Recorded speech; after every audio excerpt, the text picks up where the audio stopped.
Better now. Okay. Alright, so I think we're good to go. It seems like things are good. Hopefully. The preview wasn't working when I was trying it here. Alright, seems like we're live now.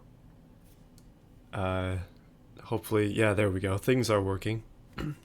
Welcome everybody to part 3 of this pretty extensive uh, rally showcase. This is quite a bit longer than I thought it would be, but hey, that's what happens when you have so many entries. We are going to try and get through 58 entries today, and the goal is to get it done before, I would hope, before 10:30 tonight. Currently, it is almost 7. Latest would be 11, but I really want to get through all of these cars in one day. We are joined once again by Overlord, Hello, everybody. and we will be going through these cars as quickly as possible. So yesterday we did a nearly 6-hour stream of this. Uh, yeah, it was quite a long stream yesterday, It was indeed. but today will not be quite as bad.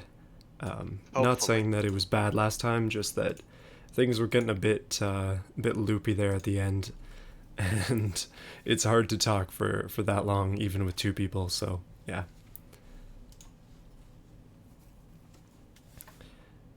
Question from the chat: is there a 13B in this game? If you're talking about the engine, then no. You kind of have to make your own things in it. There are no rotaries in the game, so you kind of just have to pretend. So I'm just loading up the track here. We're loading up the first car. It is the Vestfield Seagull 2000 RS.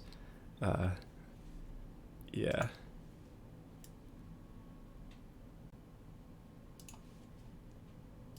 There we go. Okay, my windows are all set up now. We should be good. And I think the stream should be stable this time. Last time it was not exactly stable at the beginning, but it should be good this time. Things are showing in the green here, so yeah, as long as it stays that way, we should be set. So it should be faster without the rear wing, so all of that trouble for nothing. I'm sorry, by the way, about the mods being missing. That is my fault. I guess when I was going through and getting mods, I kind of missed it, and that was a big one to miss, so yeah, my bad.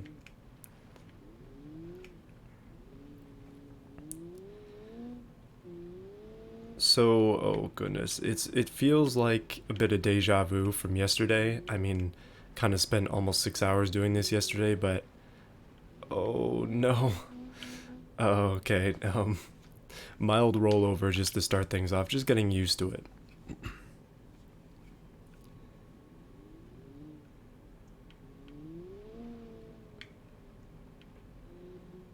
Oh goodness. Am I Yeah, I think you am might I have intact disappeared. right now?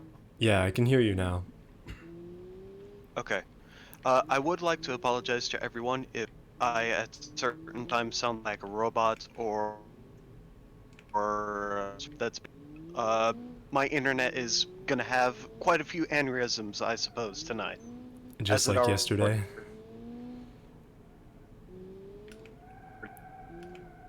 I think the ironic part of that is that as you said that, you sounded very robotic. Um, it's also cutting out as well. Goodness, that's a little bit rough.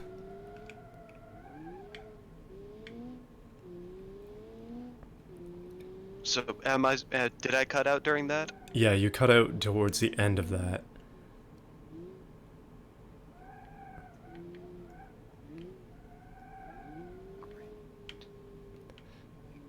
Yeah, hopefully things recover for you. In the meantime, though, I will hold down the fort here.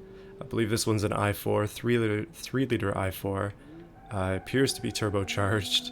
Yeah, I mean it's definitely turbocharged. Welcome again to everybody who's coming, joining the stream. This is car number 1 of 58 for today, and I'm really looking forward to finishing off this contest. It's been quite a wild ride.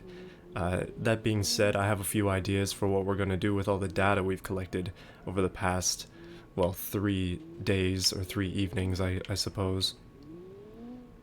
Basically, I'm going to try and process it. If I have time at work tomorrow, we'll see how that goes. But yeah, the Google Sheet doesn't really work for me as well as I'd like, so I'm going to put it in Excel, and then I'll put up a new sheet with revised info once I get through processing the data. But we'll see. We probably will have a winner crowned by the end of tonight, as long as things can go smoothly. And car number 1 done. That is a 222. That is a pretty fast time for a starting car. I say that.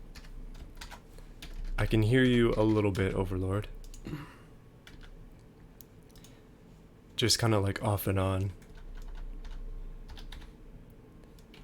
So the next car is the Trickster. Trickster Get Good. Or Get Good, I guess. Yeah, I think that car was basically silent, so no noises from that one. This one, though, seems like it's going to be a little bit louder.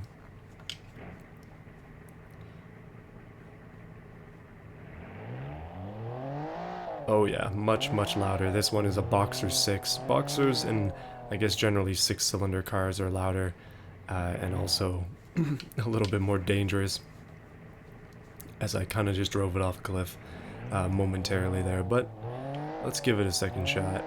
Just got to be careful with this one coming around this turn. So far today we've actually, like, the 222 is a pretty quick time, so as long as we can keep that up, we'll be pretty set for this stream. Okay. I think I've stabilized for now. Okay, I can definitely hear you now. I say that and I hear nothing. Yeah, I'm hearing you at least, so I think you might be okay, good. Back online.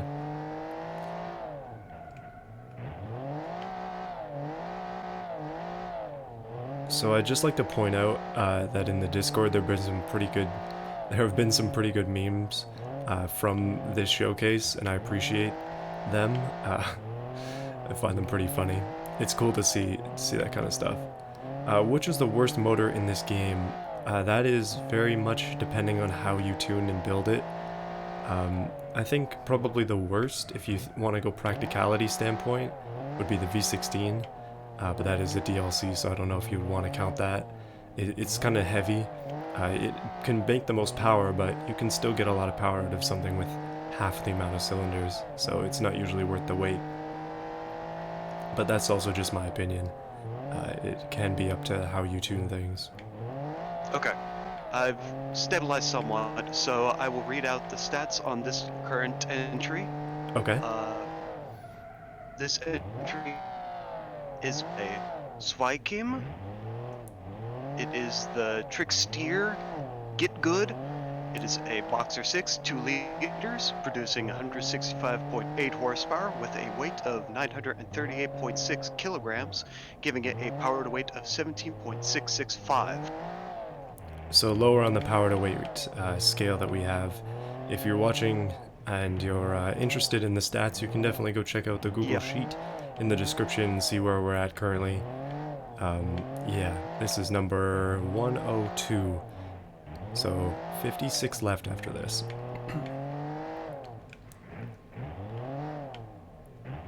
Also one of the very few convertible cars that are running in this competition.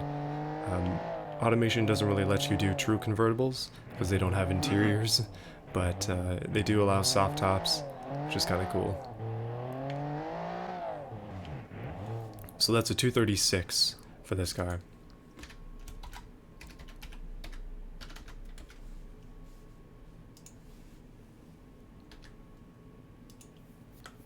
Okay, goodness, the Google Sheet is goodness, almost leaking.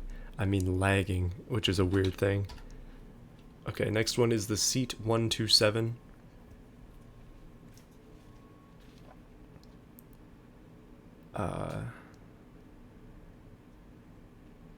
Superchargers. Are we on to the... Yeah, we're on to the next one. To the next one? Mm-hmm. Oh, okay, this one kind of got stuck in a fence. So this entry is by Mike slash CW. It is the Seat 127 Mark 9. It is a V6, 4.6 liters, producing 451 horsepower with a weight of 1,245 kilograms, giving it an above average power to weight of 36.225. 36, yeah, that's just slightly above average. The time to beat was actually uh, achieved yesterday with a 116. Cars like this one, though, this is small and quick. It definitely has the potential to rival that time, I think. It doesn't seem as fast as that truck did, the one that set that record time, but it does seem like it's fairly quick. Oh boy. I would like to say that this particular one does seem to be well designed visually, but yeah, it seems to be getting along quite nicely so far. Yeah, it definitely is. I think it seems like it's a common theme with the roof racks and the louvers, but it Yeah. works. A lot of the cars have been doing that. This one has particularly wide wheels as well, which is probably helping with grip. And again with the trailer hitch, for whatever reason. Some people expecting a tow challenge and they want a car that can do both. Thank you, Will Stefani, for the donation off-road showcase. I'll post my ideas in Discord. Oh, wow, that's quick. Oh, okay. I think I'm gonna redo that lap. Yeah, thank you, Will, for the donation. Yeah, there's a specific Actually, section speaking for. of showcases, last night I was pawing a bit, and I had everybody's turning into a robot. Yeah, you definitely are.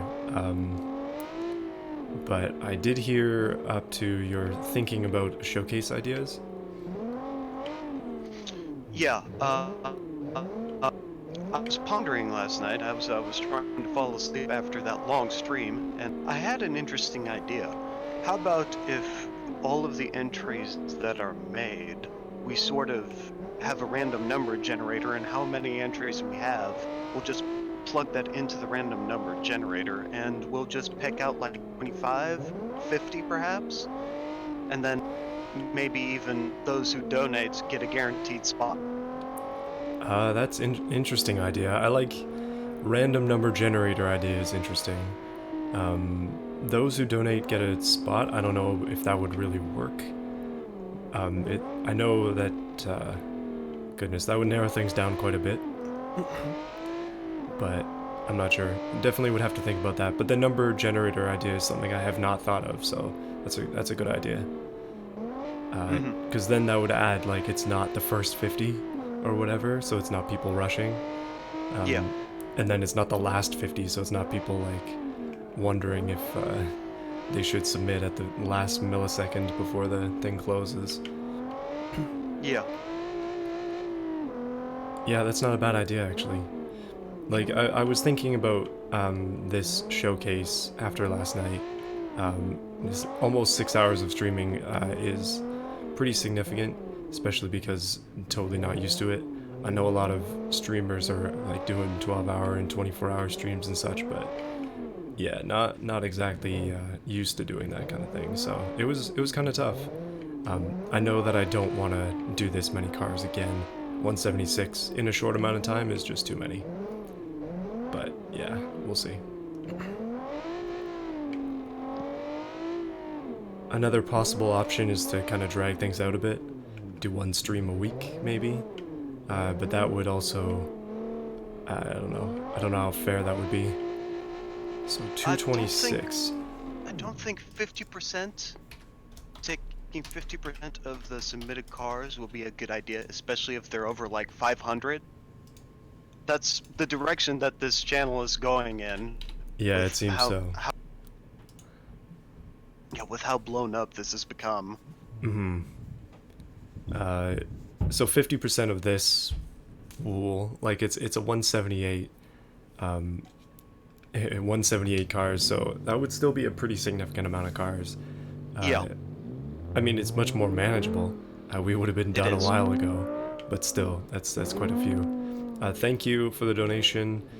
No, I don't know. I'd have to think about the donation-based entries.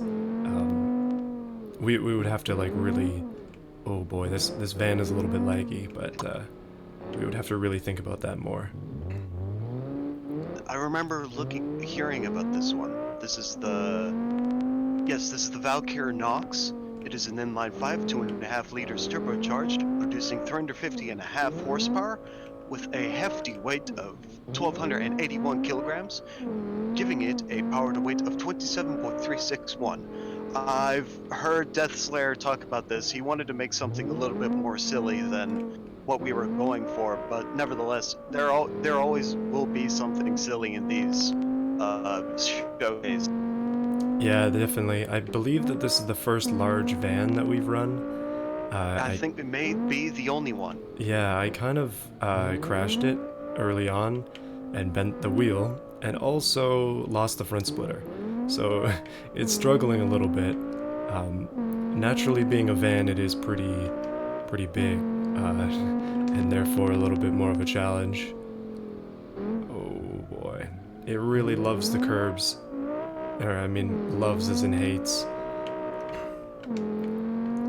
Yikes! I'm hearing some mild static from your end. Uh, Not sure what that is. Oh boy. Destrega, I don't want to. I, I believe we both have the same opinion that we don't want to put a hard cap on submission. Yeah, well, I guess having randomized entries and saying only 50, that would be considered a hard cap still. Not 100% sure how things would go. Like obviously it's very situational. So say we did drag racing, for example. The drag race, goodness, like the drag times are much quicker. So we'd be able to handle a lot more cars. So, goodness, like it wouldn't take 2.5 minutes for every lap on the drag strip unless something is like mega slow. So yeah, we would be able to, even doing 200 cars drag racing, like 2 passes each, it's only going to take 30 seconds. So we'd be able to do more cars that way. So it really depends on the type of event. Mm-hmm. So yeah, the van gets a 235. The next one, oh wow, this one's got some fixtures on it. Have you heard of the game My Summer Car? Yes, I have. It's on my Steam wish list. I was waiting for it to come on sale, but it kind of doesn't.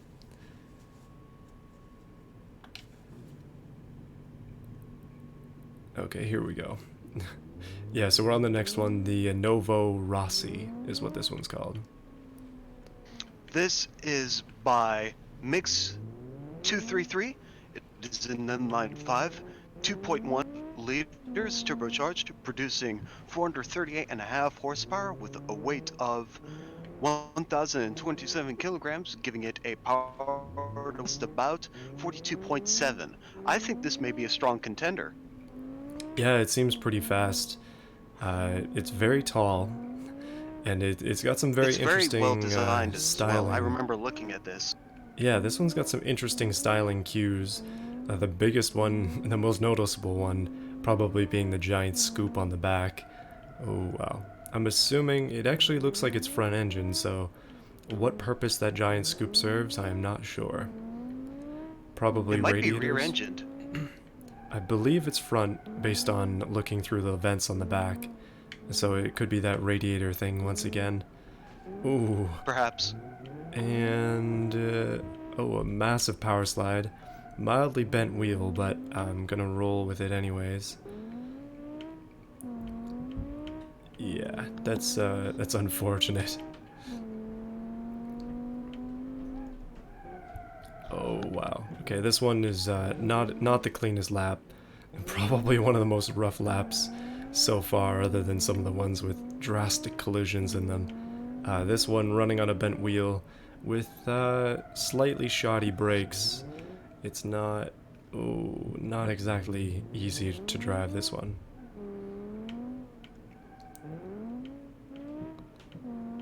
Just gotta watch out for the curbs, it seems. Oh, and as I say that, I immediately hit one of the curbs. Okay, this run has been pretty bad. I'm gonna give it another shot. This car is missing a giant spoiler, is it? Or is it just, yeah, I guess it probably could have a giant spoiler on it. Okay, this run is gonna be a little more clean. Hopefully. I can't guarantee anything in that regard.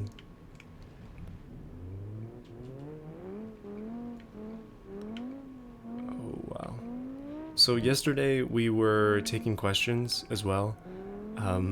Just general ones, it doesn't even have to be automation related. That still holds up today, so if you wanted to ask some random question, then please feel free to do so. Kind of gives us something to talk about for a few minutes, so very much consider that.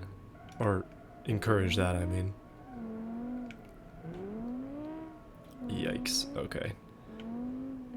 So, going to be able to probably drive this one a little bit better around these sections, seeing as I haven't bent the wheel, at least not yet. There we go. Over the curb, no issues. We should be golden at this point.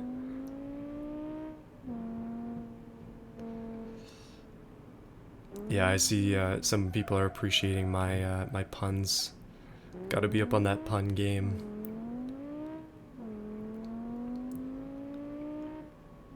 Oh wow. Goodness, I think this one, yeah, so somebody pointed out that it possibly suffers from turbo lag. I think that's probably the case. Oh boy, come on. Bad brakes is another thing. It's pretty much locking up instantly. I'm pushing it too far, probably, not braking early enough, but still. A lot of the cars have been able to take that, and this one unfortunately doesn't. However, it is still quite a fast car. We should get an under 2:30, I would assume. And we don't have an official average for times yet. That is something I'm going to work on. Yeah, just something I'm going to work on getting when I process the data, because currently they're not in a format that will allow any sort of average calculation. At least on the Google Sheet, I mean. Alright, across the line. Okay. 233.352. Okay, I see some questions in the chat. All the problems would have been solved with the V10. I mean, most problems can be solved by just adding more cylinders, which kind of goes against what I said earlier about the V16 not being very good. Who is your favorite moderator? That's a trick question. Dream 5-car garage. Do you watch regular car reviews? Okay, so I can answer one of these right away. I do not watch regular car reviews. Dream 5-car garage, that's pretty challenging. So we're onto the Rossa Pantera, by the way, by Azubal, or Azubal. This is an inline 4. Its size is 2.1 liters turbocharged, producing 317.4 horsepower with a weight of 960.2 kilograms, a just average power to weight of 33.056. Yeah, that's pretty much there on the average. So I see another question there from, what do you think about the community car for the... Okay, sorry, I can't read that and drive at the same time. That is a bad idea. Sorry, what does that one say? What do you think about doing a community car of the day for your videos, like a parody of a Dollar Shave Club ad? I don't think I've seen that Dollar Shave Club ad, so I don't know exactly how that would go. I don't exactly know either. Yeah, Do you mean like an ad where Dollar Shave Club sponsors a YouTuber, or like it just an ad on YouTube or TV or whatever? I have Mm. seen some YouTubers be sponsored by Dollar Shave Club in the past, but I don't quite know what kind of ad you're talking about. Uh, Hmm. let's see. I enjoy your stream very much. Where do you get these cars? This is a subscriber showcase. These all were submitted either by email or in the Discord in the subscriber showcase channel. Yeah, so um, basically, people submitted these based on criteria that we came up with, and we're testing them out right now and putting them up on a leaderboard. That's basically what's going on. That's why it's called the subscriber showcase. And yikes, the frame rate is like rest in peace right now. Uh, Not sure what's going on, but yeah, should hopefully come back to us. I mean, I turned shadows off for a reason, and I guess dynamic reflections and all that is up next. But it only happens when streaming that this kind of lag occurs.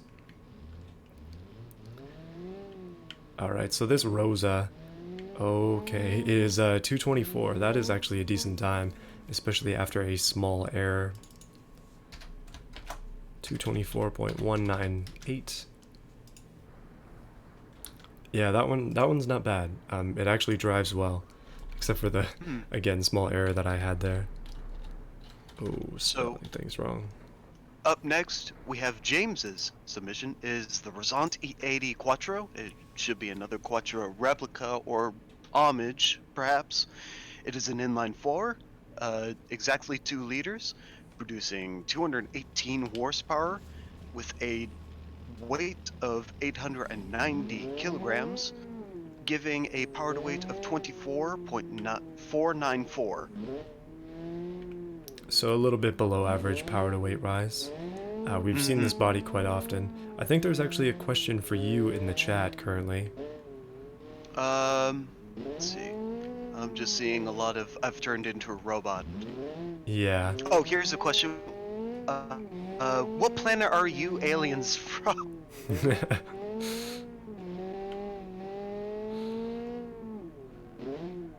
So I'm currently bringing Overlord's signal in from Neptune. That's why it's so staticky today.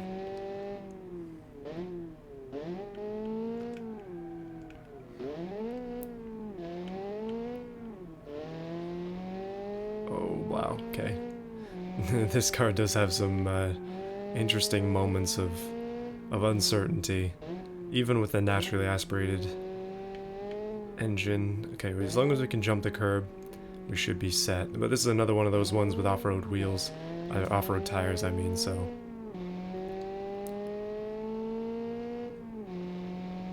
So, I see your point there. There are a lot of cars that I missed the turbo on, I noticed. So, yeah, if it's missed in the spreadsheet, then yeah, I'm sorry. But I kind of did that accidentally. Like, the spreadsheet is pretty messy, I'll admit, especially with the misspelled names. A lot of people were pointing that out. Yeah, that's totally my fault. I was kind of rushing it, trying to get it done on Sunday. So, forgive me while I was gone. I had to contact my home world. It's on the other side of this universe, which I is see. unfortunate. So it takes a little while, but See, that's why there's a delay between what you see on the stream and us discussing it. It's because the signal has to yes, get all the way it over is. there. We're having like stream lore now. This is good. Okay, here we go. 226. No record breakers today, but still pretty decent. It's interesting. It's interesting. The average seems to be going faster and faster currently. Yeah, I think that's generally how it goes as we get down to the bottom. For one, I get more used to the track, and two, oh, here's a big one. the whole stream. He's been waiting for a while. This is the Rodsworth Stallion. You gotta give this one a fair shake. Yeah. This is by Distrega. I know you've been waiting for this one for a while. It is an inline 4. 1.769 liters. Forgive me, it's 1769 cc's. It produces 387.3 horsepower with a weight of 1,063 kilograms, giving a above average power to weight of 36.435. I expect this one to be a strong contender. Yeah, I hope so. The leg going down the hill was not exactly favorable. Okay. Goodness, that was not good either. Yeah, for some reason this one's lagging a little poorly. More than average in terms of lag, I would say. I don't know why. Ah, yes, forgive me, Distrega. The engine is based off of a real-life engine. It is the Ford Z-Tech. Is that a period correct engine from Rally Cars of the Day? For Ford that day, I'd presume so. Oh, okay, that's cool. So this one is unfortunately missing its mighty wing, but it is still quick, especially on the pavement. I think it struggles a little bit on the dirt. I will say, despite the missing wing, it does appear to be well designed. Yeah, I think this one does get the well-designed seal of approval, and I just lost 2 wheels on it. Okay, that warrants another to go here. Yikes, that frame rate is not particularly good. Might have to close some more things after this. Oh goodness. Okay, down a mountain we go. Hold on a minute. I'm gonna try and close out of some of the stuff I have open, and maybe that'll free up some space. There we go. So I've failed it twice. If I mess it up this time, then it's unfortunately gonna be really messed up. So I'm gonna try to take it a little easier. Both failed attempts. Okay, that's better on the leg. Both failed attempts were obviously my fault, but still, gotta be fair with things. I like that Pro Station sticker on the back. I use that on my rally car as well. Okay, here's a question for the chat. Now that I mentioned that, would you say that you're more of a PlayStation person, an Xbox person, or a PC person? See, my thinking is most people are PC just because of automation and Beam only being on PC, but what is your preference among the three for a game that is on all 3 systems? Okay, this run is definitely a bit better than the last one that I did with this car. Just have to focus it. Try and keep it a little smooth through here. Try not to bend any wheels on the rocks. And then straight on there. Nice turn in. Okay, that wasn't too bad. As long as I can get it through this turn here without bending the... Oh goodness, that's not good. Okay. Well, we did have the grip to get out of it, so that's really all that matters. Getting a lot of PC responses. I do see a couple of PlayStations. I see one Nintendo and one Dreamcast. Dreamcast, yikes. Somebody's into the retro games. I think that's one of the moderators. That's Leaded. I forget his whole. Yeah, Leaded Fuel Gang Upriser. Yeah, PCB. I see, he's gone for the classics. He has not gone out of the, oh goodness. I don't think they even used leaded fuel back when the Dreamcast was around, though. Like, it's not that old. Okay.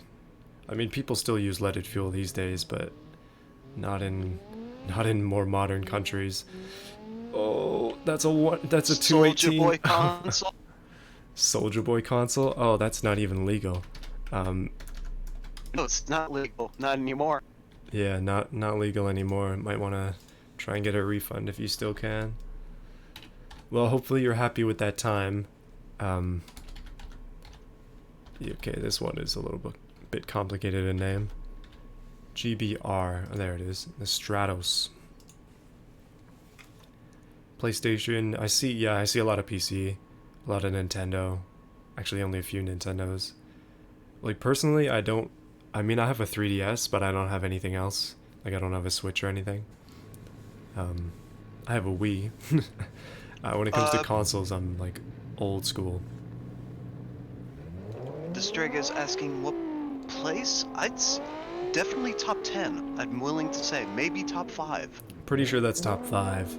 Yeah. We have 3 other 218s, I believe, so that should be number 5 or somewhere in there. Yeah, let's see.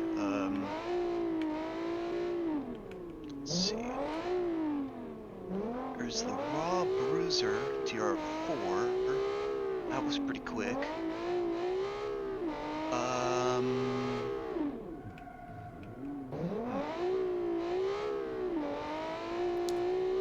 So I think I think that might be a 6th. 6th. Oh, okay. So yeah, top 10. Nice, not bad. So yeah, we're up on the AF GBR Stratos 2.0. Definitely based on the Lancia Stratos. Yeah. This is by Newt Salad. Hold on, excuse me. Pardon me. It is a V6, 2.48 liters, producing 295 even horsepower with a weight of 890.1 kilograms, giving it a just about average power to weight of 33.142. If this is a close replica, which I don't believe so, because I don't think the Stratos had a V6, but nevertheless, this could be a strong contender. Yeah, it is wickedly fast, I will say. And funnily enough, it does have an intercooler that hangs out the back. For what reason, I do not know, but it is there. Assuming that is supposed to be an intercooler at least. Yikes, this one is very quick. If I can keep it up the hill here. Oh wow. Okay, mild lag might get it having some issues, but a 208. Oh wow, we might have a record breaker here. If it can come around the final corner. Oh no, it's not a record breaker, but... Good night, Distrega, by the way. Ah no, dang, I wasn't able to really capitalize on that. But it's a 221, so not bad. Not bad at all. That's a fast car though, goodness.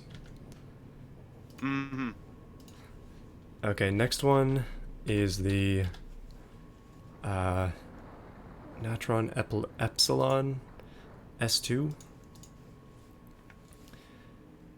Not as good as the FR Autocross car I made last year. Well, the failed race. Yeah. I didn't realize that was all the way last year. Oh, it did have a V6, so that was a pretty close replica. Yeah, interesting. Yeah, thank you for joining us, Destriga.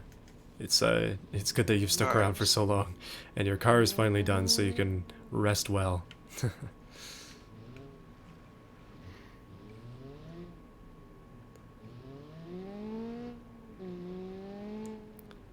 Yeah, so this one is the Epsilon S2. I guess I didn't add S2 to the actual spreadsheet, but not a really important detail. Another one of those big body cars. Right. This is by Short Bus Pilot 3. It is the Natron Epsilon S2. As you pointed out, it has an inline 4, just about 1.8 liters, putting out 230.2 horsepower with a weight of 1,163 kilograms, giving it a power to weight of 19.794. So definitely on the lower end of that spectrum. Yeah, definitely. Like in all the cars that we've driven, or that I've driven so far, any car that's like bigger and lower on the power to weight ratio scale is definitely not going to be too competitive leaderboard wise, but generally they're pretty controllable. Just not quite as fast as some of the other cars around here. Mm-hmm. Oh, that was a heck of a drift.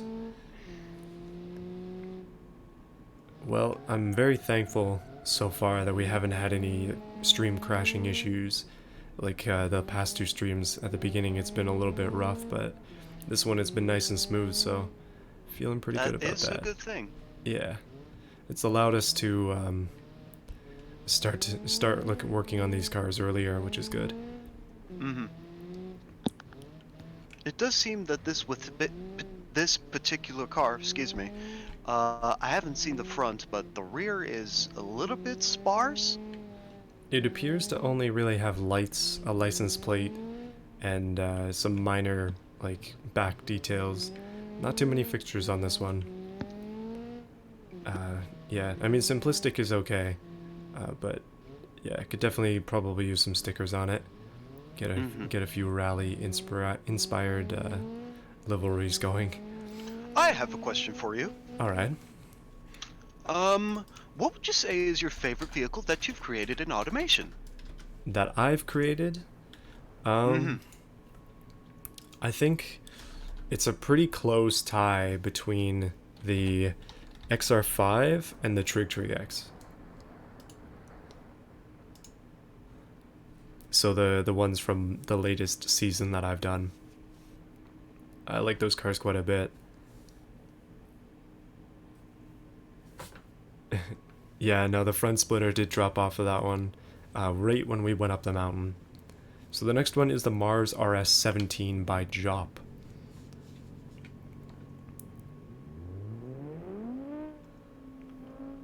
So this current one was made by Jop.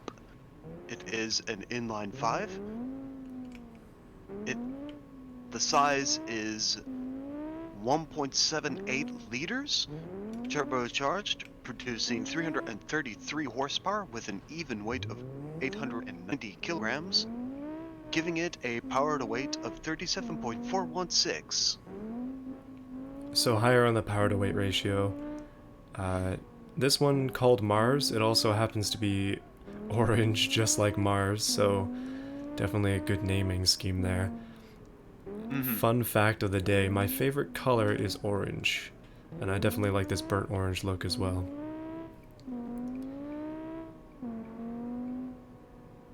Oh wow, okay.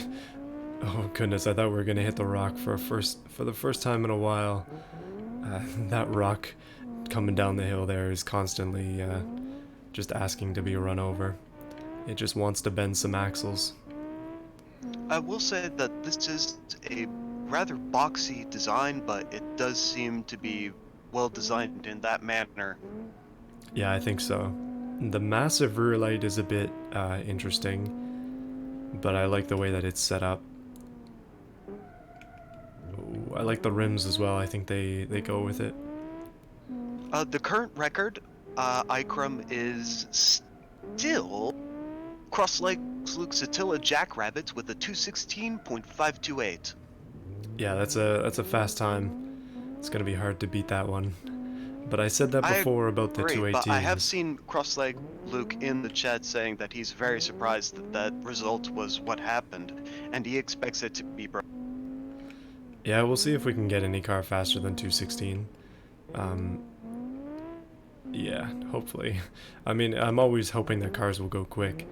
Like I'm trying to drive them as fast as I can, but yeah, that truck was just a good combination of power and controllability, and it was Yeah. easy to get it around the track fast.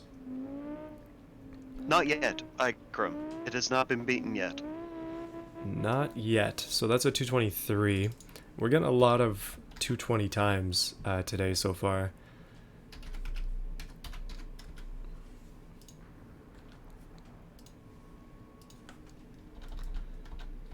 Owl. And the Dim Owl Rally is up next. This is by, I don't know if he said no because Bernard is in. It is by Tim. It's a wonderful name. It is a Boxer 6, 2.5 liters, producing 304.6 horsepower with a weight of 907.4 kilograms, giving it an average power to weight of 33.568. Yeah, so 38 is 5 points higher. This is another one of the truck submissions. This one having a mighty wing on it. Uh, It has that table wing, yes. it's the same one that we've been seeing quite a bit, I think. But it is a massive wing. Wider than the truck by a significant amount. This one feels incredibly light and also very, very small. So far, pretty I quick. will say that for a pickup, I'd say that the table wing is much more suitable as a Yeah, it definitely needs more downforce in the back, just to keep that empty bed down. I have yet to see any engines in the back of pickup trucks in these showcases, though. I know that you can do that with some of the bodies, so it'd be cool to see that at some point. This one, interestingly enough, appears to be the same body that you used, Overlord, for your submission. Not 100% on that. It could be a smaller version of it, but it appears to have the same rear window, if I'm remembering correctly.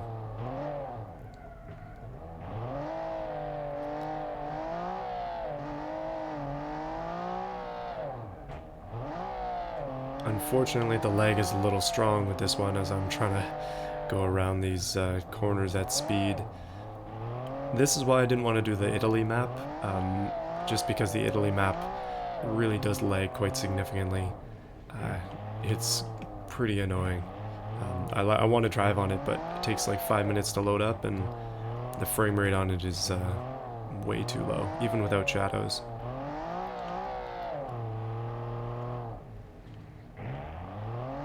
Okay, here we go. So this thing is fairly fast. Definitely going to be another 220-ish time. There's the record passed by right there. Like, these cars have to do a lot better if they're going to catch up with that. That's a 224. I see the discussion about the gas and braking at the same time there. I mean, I could try it, something I don't often do. But that would be a technique to practice, I assume.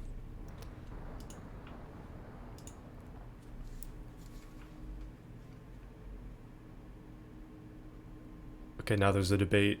Does it work with turbo or not? Or is that just the same? Yeah, that's interesting. Anyway, I'm going to continue on with the B-Monster 2800, an i6 turbo. Let's see what this one will do. It's one of the bigger bodies out there. This is 2.8 liters. Excuse me. This is by Desivrus. I'm gonna hope that's the correct pronunciation. It is producing 483.1 horsepower with a weight of 1,202 kilograms, giving it a power to weight of 40.191. So interestingly, this one is chrome.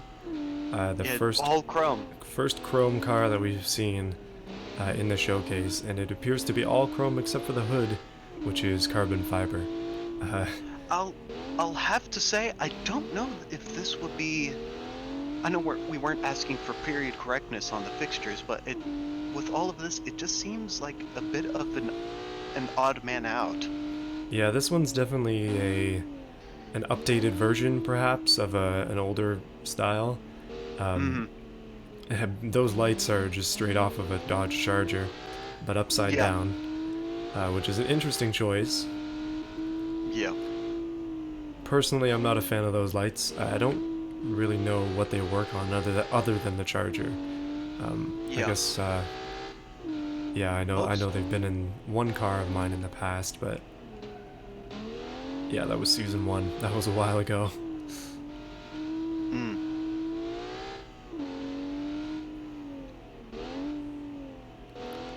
Okay, this one is very, very quick on the pavement. Incredibly fast, in fact. On the dirt, I don't know, it's pretty decent as well. We'll have to see if this chrome chrome modern adaptation will manage to make it through. Again, we see the table wing.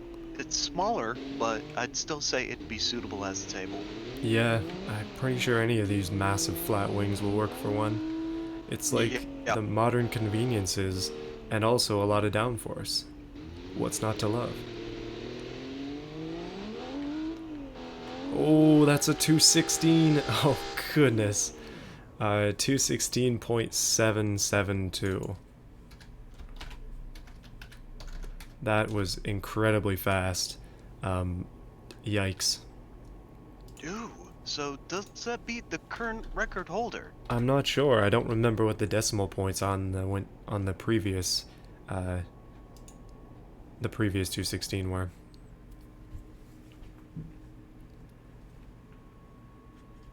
Oh, and yes, Automotive, the rear-wheel drive was all done in the last stream, and so were the front-wheel drive and four-wheel drive cars. It's only all-wheel drive left. Sorry, I will say that Cross-Leg Luke's record is still unbroken. Nice. Still, by how much though? I just lost the number. Where'd it go? 2.25 seconds. 0.25. Okay, so that, I mean, there's some work to be done there to get up to that record. This next one is very similar to something that we've driven before. It seems like a lot of these cars are blended together. But yeah, we're on to the Vixen. Oh, taking a bit of a jump with it.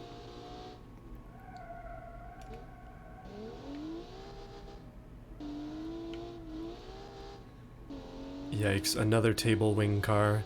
Another one of the ones using the dual wing setup, and in fact it has the same wing as the previous several cars. I believe that's actually a Group C wing, but yeah, it works here. So this one is by Shada Ara. It is the Marquis Vixen. It is in inline 6, 2.1 liters, producing 434.9 horsepower with a weight of 1,218 kilograms, giving it a slightly above average power to weight of 35.706. Alright, so far it's been pretty fast. Unfortunately there's some lag, ooh, and slightly potentially bent wheel there. But actually no, it seems fine. Seems like this one is going to set a decent time as well. Probably not going to get up into the 216s like we saw in the last run, but definitely just over 220 I would guess. Yeah, we're getting closer and closer to passing that record with these cars. It's going to be interesting to see like if that record can hold on until the end, even with some stiff competition ahead. I agree. Having exported all these cars on Sunday, I honestly do not remember what's next or like if anything particularly interesting is to come, but that's kind of the surprise of it. Get behind the wheel and just see how crazy it could be. Alright, so we just passed the record there, but if we can get around the corner here, we're still gonna get a decent time. And, oh, come on. There we go, 228. Not bad. Not bad at all. 28.269. Alright, the next one is by Argon Byte. The Byte Motors Group B. There it is.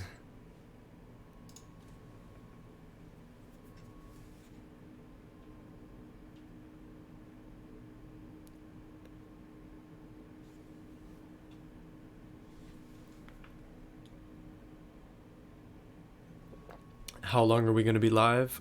Probably until, I guess it'd be another 2.5 hours or so, hopefully. We're currently on car 115 of, oh, that's laggy, car 115 of 158, so still quite a few left. Yikes, this one is lagging quite a bit, okay, and it has unfortunately fallen pretty significantly down a hill. I think because of the lag issues that are persisting, I'm gonna quickly just change the graphics settings. We're gonna turn off dynamic reflection for now, and hopefully that'll help with the frame rate. Yeah, it's not gonna look particularly good, but that's okay. In the name of frame rate, it's worth it.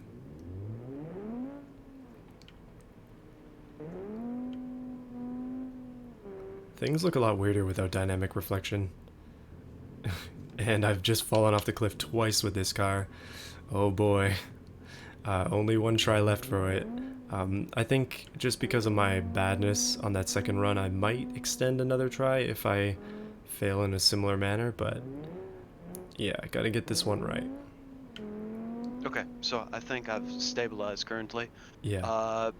I imagine you said this is by Argonbyte, and I Yes. heard you say the name. Mm-hmm. Okay, so it is an inline 5. It is 2.85 liters turbocharged, producing 431.7 horsepower with a weight of 1,136 kilograms, giving it a power to weight of 38.002. And this is by Argonbyte, so I expect this. He's very experienced in the field of building automation vehicles, so I expect a strong contender here.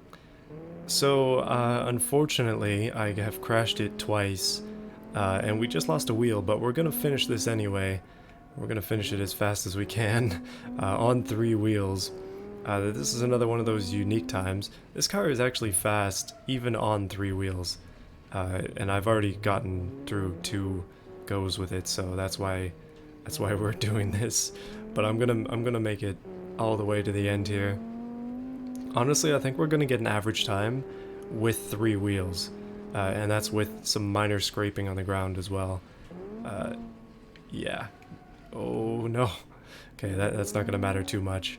Good thing it's all-wheel drive, because this is it's still holding on. Alright, that's not bad so far. It's having issues turning. Ooh, dang, okay, we're gonna keep going.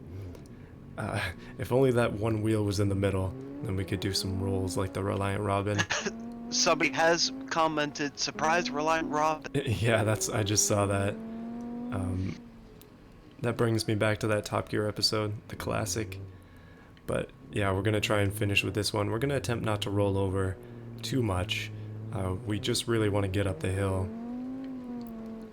And I'm sorry in advance, Argon, if you're hoping for an amazing time here. Oh no, it's stuck. Okay, it's beached. I don't want to let it die, so we're gonna try and save it. Just a bit of a node grab there, and we'll continue on. No 4-minute and 15-second time this round, but definitely without those collisions, it would have been a much better time.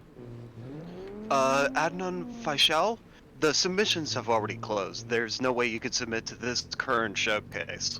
Yeah, they closed on the 22nd of June, so quite a while ago at this point. Almost 2 weeks. Or I guess 1.5 weeks is more accurate. Alright, here we go. Can we get under 310? And yes, 309 with 3 wheels. Goodness. I do apologize, Argonbyte. This is a good car. It's just that we've already talked about your driving before, so I'm not going to say anymore. No, it's my fault on that one. If I hadn't messed up on that second run so badly, it still it would have gotten another try after losing the wheel, but unfortunately, due to the rule of 3 tries and other cars having the same fate, yeah, we had to give it a limp all the way to the end. Okay. So, this next one is by Goofy. It is the Fujiwara RS. It is in inline 6, 1.6 liters, producing 186 horsepower with a weight of 913.2 kilograms, giving it a power to weight of 20.368. So a little bit low on the power to weight ratio. I believe that, yeah, he's definitely in chat, ready to go for this one. Interesting color choice. What is your inspiration for this? Is it supposed to be gold? I'm not 100% on that. Trying to decide, to be honest, Mhm. if it's brown or gold. But so far, so good in terms of driving. This one, it feels like it has quite a bit of power. The rear light setup is an interesting one. Um, There, I don't mean to offend Goofy, but there are a lot of interesting choices made on this one. And I'm yeah, sorry, but when you said brown, I was just I was reminded of the Grand Tour, especially the second season. oh, I did not notice the decals on the side. It seems it has 4 mountains on there as well, which is an interesting way to arrange those. I've never seen anybody do that. But one thing I can say that I do like is the symbols on the turn signals. That's pretty cool. That might be something that I It's steal interesting. for another build. That's an interesting idea. Okay, so far so good in terms of lap time. It was really able to pull around that corner, something that not a lot of cars are capable of doing. As long as we can get up the hill here in a smooth way, we should have a good time. Oh, that was a little bit rough around there. Maybe a bit of a dip there. Caught it off guard. And almost hit the rocks, but we're gonna try and really push it up this hill. I'm not gonna look at the time. Oh, we just lost a piece, probably a front splitter. And ooh, hard on the brakes. Come around. 213, come on. And 218.2. Not bad. That is a Ooh, I another think fast that one. might take a third. I think that's third place. Third place, nice. That's not too shabby, I'd say. Yeah, that was a low 218, so that's pretty good. Indeed. So we have the Metziger, I guess. This one has more text in game. It's a 1.78T rally.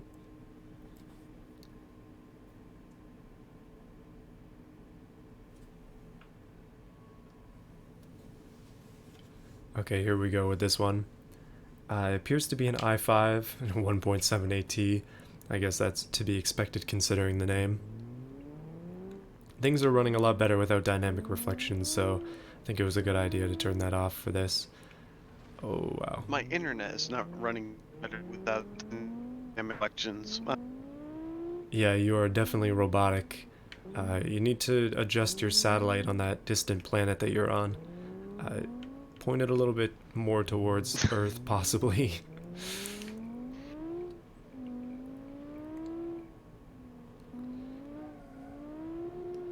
Oh wow, that's a heck of a drift.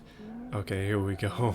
The off-road tires on this one lead to some interesting traction issues, but I'm okay with it as long as oh yeah. So the brakes are decent as well, so you're definitely able to control things.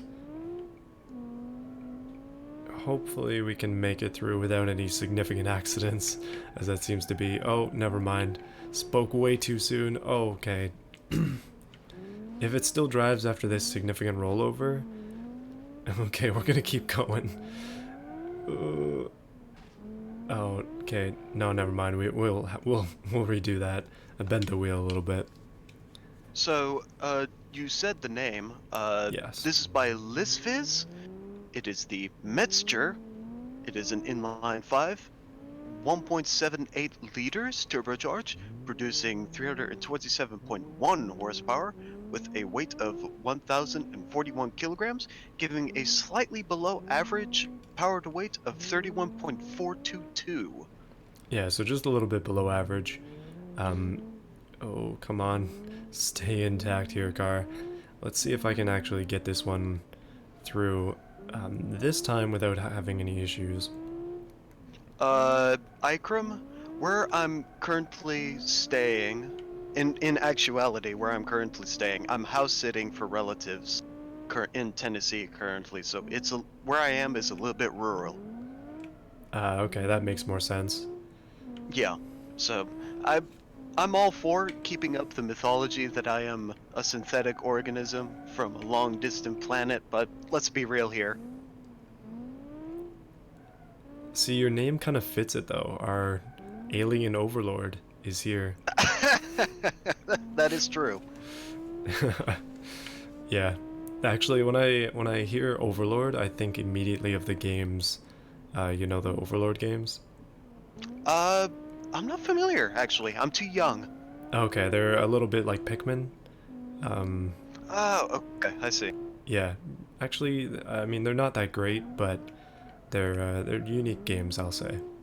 I don't know. Whenever I hear Overlord, I think of the Operation Overlord, which was D-Day. Okay, history. I guess that's to be expected. Yeah, I am a history nerd. Yeah. I did not know that though. That's something I don't Yes, that remember from was school. that was the original name for D-Day. At the time, it was called Operation Overlord. So where did you get your name from then? Is that what you named yourself after? I don't know. I came up with it a long time ago. This is shortened. Uh, this is a shortened version. But I don't know where I came up with it. It just dawned on me one day. I don't know. Oh, okay. So just kind of like, hey, this would make a good name, and then that was it? Yeah, Yeah, that's not a bad reason to have names. I think some people assume that there's always a deeper meaning, but sometimes not. especially English teachers for whatever reason. Yeah, gotta always look in the deeper meaning of every word. Yeah. Alright. Yeah, we're moving on to the next car. The Cedro C300. And I saw a big piece of text in the chat. Don't these streams tire you out? Have you ever thought of splitting this into videos instead so you can make a mini series every month or two, taking your time while you make other videos? Could do that. I think like the original whole point of these was to do streams. It's sort of a theme for streams rather than just streaming anything. Yeah, so I think like after this stream is done, I'll probably end up taking a pretty decent break from streaming, but I'll come back and probably stream something else. I've been wanting to play some other games on the channel, so I was thinking of maybe doing a Red Faction stream at some point. I know I played it on the channel before. The video You didn't did. like it wasn't like a huge video or anything, but I just enjoy the game, so kind of an excuse to play it. So there's actually a question for you in the chat as well. What's my actual job? I am actually currently unemployed. I am living off of my parents' GI Bill, so that's my income, I guess you could say. Oh, okay. Oh, wow. So this car is the Cedro C300. What are the specs for it? Oh goodness, I'm about to roll this thing. So I guess you may have cut out, but it's an i6, and I just crashed. But we'll keep going anyways. I think I'm here now. Okay, I'm going to restart that run just because it was a little sloppy. This one is by Mikolek. It is 486. It is this. Is it that actually the name? The Cedro. Is the Cedro C300? Yeah, I believe that's actually the name. Okay. Yes, it is an inline six. It is 2.65 liters, turbocharged, producing 403.3 horsepower with a weight of 1,131 kilograms, giving it a power to weight of 35.659. Not bad. So I kind of accidentally hit the wall last time and bent the wheel pretty early on, and that caused a slew of other issues. Yikes. But this time that's not gonna happen, hopefully. Hopefully is always the answer.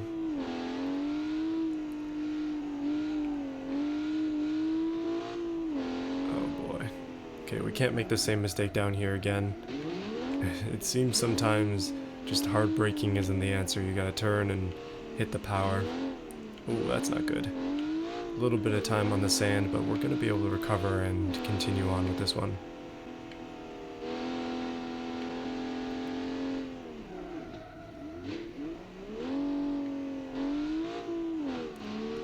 $16 cars to stay awake for? Oh boy.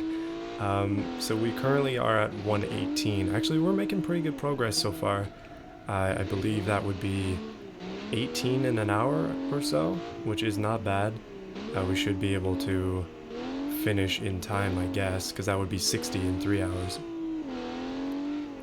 Approximately. That being said, it might go a little bit farther just because of some redos and such. And there will be a little bit of an ending piece where we'll talk about the winners, I would think.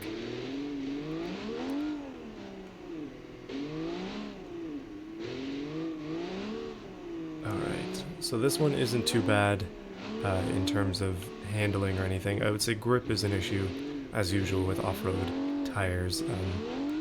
Even on the dirt they sometimes struggle for whatever reason. Ooh, that was a bit of a bump. But we're gonna come around the final thing here. And... oh, did I miss a checkpoint? Rip. Yeah, it's in chat. I see that. Yeah, no. Okay, one last time with this car. I forgot what checkpoint I missed. But I have done that in the past. Hopefully, like I was just talking about having to go longer because of redos. And that's the kind of one where, yeah, because it's a full car worth of time, so it's unfortunate. Alright, here we go though. I'm not gonna miss a checkpoint this time. I say that and now I feel like I'm gonna jinx myself. Okay, there we go, we got that one for sure. Same issue I had last time where I crashed into that, but managed to make it out alive. We're gonna really push this car to its limit on its third run here. I'm basically drifting the entire course at this point, but that's what you get with higher power and less grip. Oh, it definitely is pulling a little bit to the left, and the handbrake, not too bad. Hopefully, okay, we're gonna hit this checkpoint for sure once again, and we'll take extra care on this last one before the slope. Interesting idea from the Leaded Fuel Gang Upriser.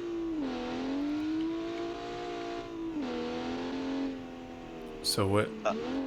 Oh. Yeah, I think you're cutting out a little bit. Not sure exactly what you're saying. Oh, there it is. Leaded Fuel Gang Upriser had an interesting idea. Both you and Shiny Odd designed a car for each other and have to criticize each other's car.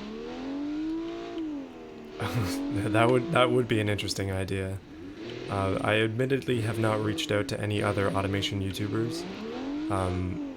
Seeing as my channel, I guess it's smaller than Shiny Odd by like, I don't know, I guess we're about a fifth of the size. So I don't know, I'm just always thinking that they won't want to respond, but maybe one day I'll reach out to Consider or him and see what kind of ideas they have. Alright. And we're actually going to finish this time. That is a 2:32, just like the number on the side of the car. Goodness, finally done. Let's move on to the next one.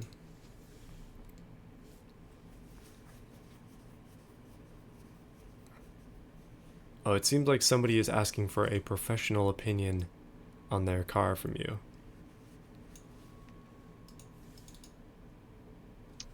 My internet is having an aneurysm currently, so I don't know if you'll hear me very well, but my professional opinion on the Fujiwara's taillights? I've said interesting many times, but overall I'd say that there's quite a few good design elements within there, especially the decals on the indicators, which I saw you took from, I think you said the Prelude, so good design elements in the rear, but just, it seems a little odd. So this card is not wanting to load in, unfortunately. So I'll just, oh, there we go, never mind. So Shiny Odd has like 100k. I thought he had like 40k. I don't know, I could be completely wrong. I know Shiny Odd? Consider's around Oh, 30-ish, like 33k. no, he's around 70-ish. Oh, he is? Whoops. I Yeah, underestimated his size then. So 1/7. Just under 1/7.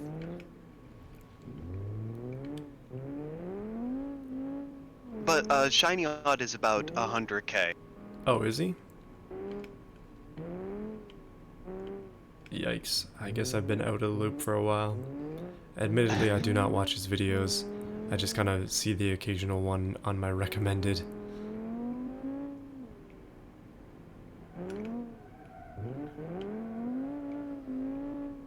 Okay, this car is the Electi Jaguar. Oh, wow. It appears to be one of the faster cars so far. Goodness. Especially on the pavement. It's got some pretty significant turning as well. If we can keep it controlled, like this will be a good time. I like the sunroof. I guess they got that working since the last time I attempted to use it, because I know last time I used it, it just went white, but I'm seeing it now is actually like popped up, and I've seen that on a few other cars.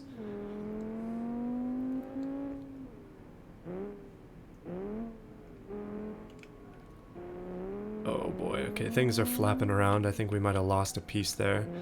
But this car seems incredibly fast. Yikes. I would like to correct myself. Consider is at about 33,000.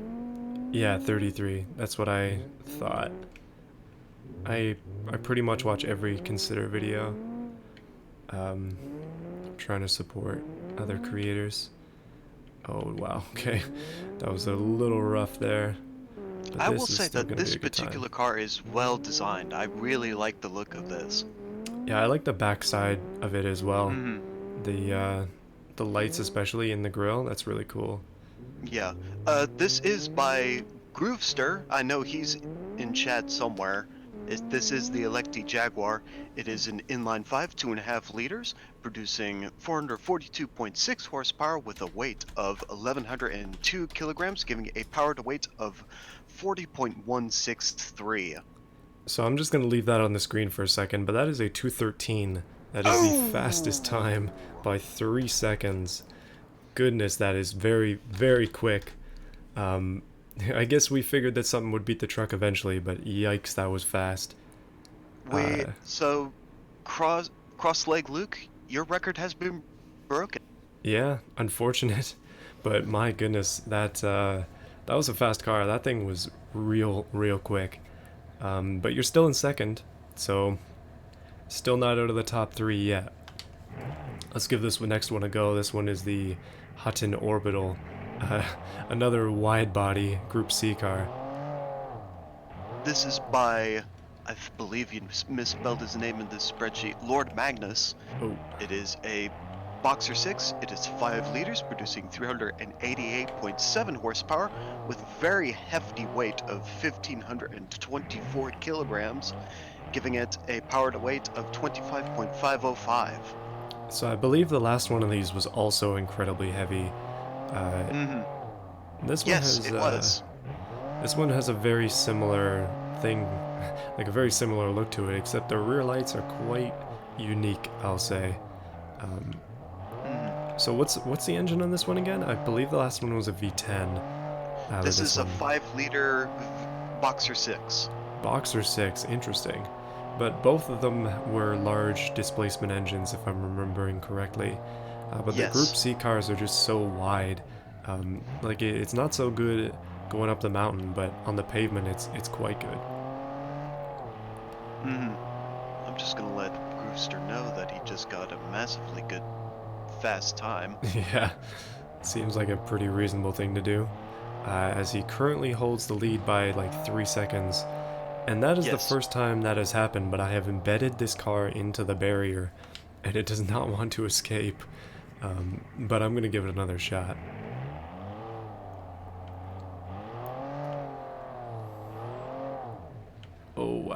Okay, that was a little too quick going there, and a little too quick there too.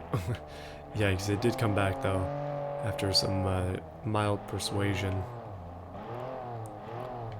Hopefully this time I can make it around the track approximately the same speed. Like the split times I was getting before were pretty decent, so gotta repeat that, but also not fall and run into the barrier.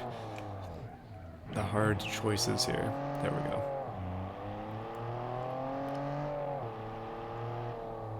So we thought that 216, actually we thought that 218 was going to be hard to break, and then I thought 216 was going to be hard to break, and now again I'm thinking 213 is going to be really hard to break. That is very, very quick. Oh, goodness. I'm going to try this car one more time. This is its third run. Yeah, this one is a little temperamental, I'll say. Oh, something interesting in the Discord. Lord Magnus, I have to ask you the inspiration of this name. Is it from Elite Dangerous? Because I believe that the Hutton Orbital is an orbital space station. That game. Interesting. Be good to hear some insight on this. I know that he's in the chat, in the YouTube chat, so feel free to tell us the inspiration behind your car, as I attempt to not throw it off of a cliff again, or at least into a barrier. I don't know, it seems to be like magnetic towards barriers. Either that or I'm just not doing it right. Probably both.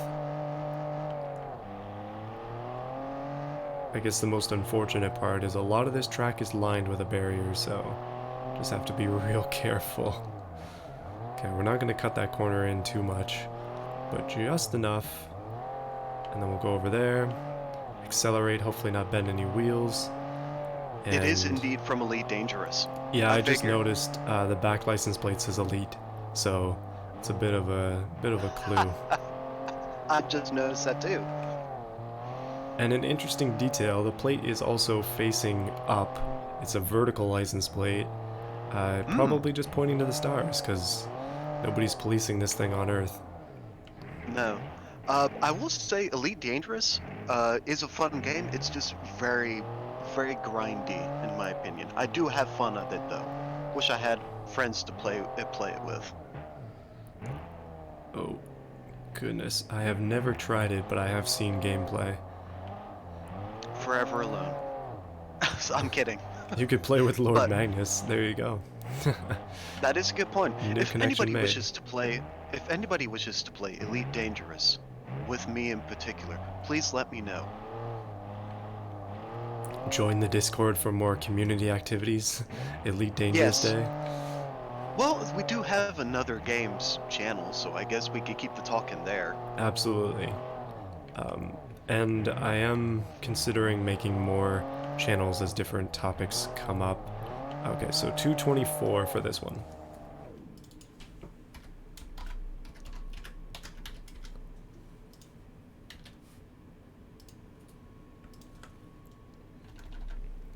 Next is the WCS Nico Light Rally Car. I'll settle for second. Yeah, hopefully you can maintain second. We'll see. We're getting into the small cars again, and they generally do quite well. Oh yeah, no, those tiny curbs are dangerous. Definitely have to be careful with it. So yeah, this one is by Bicycle Likes Jarl, I believe. Probably misspelt. Again, I kind of rushed the spreadsheet. So this is an inline 4. It is 1,481 cc's. It produces 169.3 horsepower with a weight of 890.1 kilograms, giving it a very low range of power to weight of 19.02. Yeah, that is quite low, but generally speaking, it's still reasonably fast. Okay, This car is interesting in the sense of its style as well. Another one of those cars with Yeah, it's got a big bar light at the back. It seems to be a very common trend these days. This one for me though is particularly well executed because it just seems to fit. I think so. I think this one is definitely a more realistic look. The front end that we've actually, now that we've got a bit of a glimpse of it, actually looks quite good as well. But this one, So yeah, quite nice. so you uh yeah, Bicycle loves. Oh, they're in chat. Bicycle loves Nikos. Yes, recognize you from the Discord. Yeah, you get my official, well-designed seal of approval. Nice. We're gonna have to make an actual badge for that. I guess so. That could definitely be a Discord emote. Also a YouTube That emote could as well. that could be a piece of merch. True. But I think it would definitely fit as an emote, because then people could, like if somebody posts their car, they could give it your seal of approval. I'll give it my seal of approval. Oh yeah, true. So, in any case, we're still accepting questions, by the way. If anybody has any questions, we'll answer them to the best of our ability. True. We definitely need more things to talk about. We've been talking about Yeah. cars for like, goodness, like 9 hours, something like that. It's a lot. Um, It is. so 224 for this car, even with a significant turnaround, and having to reverse as well. So that's a fast one.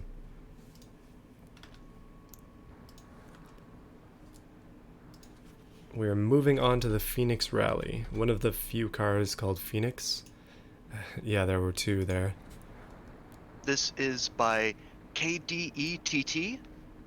It is a Boxer 4, 1.6 liters, producing 209.3 horsepower with a weight of 750.2 kilograms, giving it an actually, in my opinion, modest power to weight of 27.899. For such a small displacement, I'd say that is a good power to weight. Yeah, it definitely. Oh, it's actually naturally aspirated as well, which is surprising. But it's that classic body. I'm pretty sure this is the same one that was used for the 50 horsepower ultralight race car back in the day. One of the cars that kind of helped kick off the channel, actually.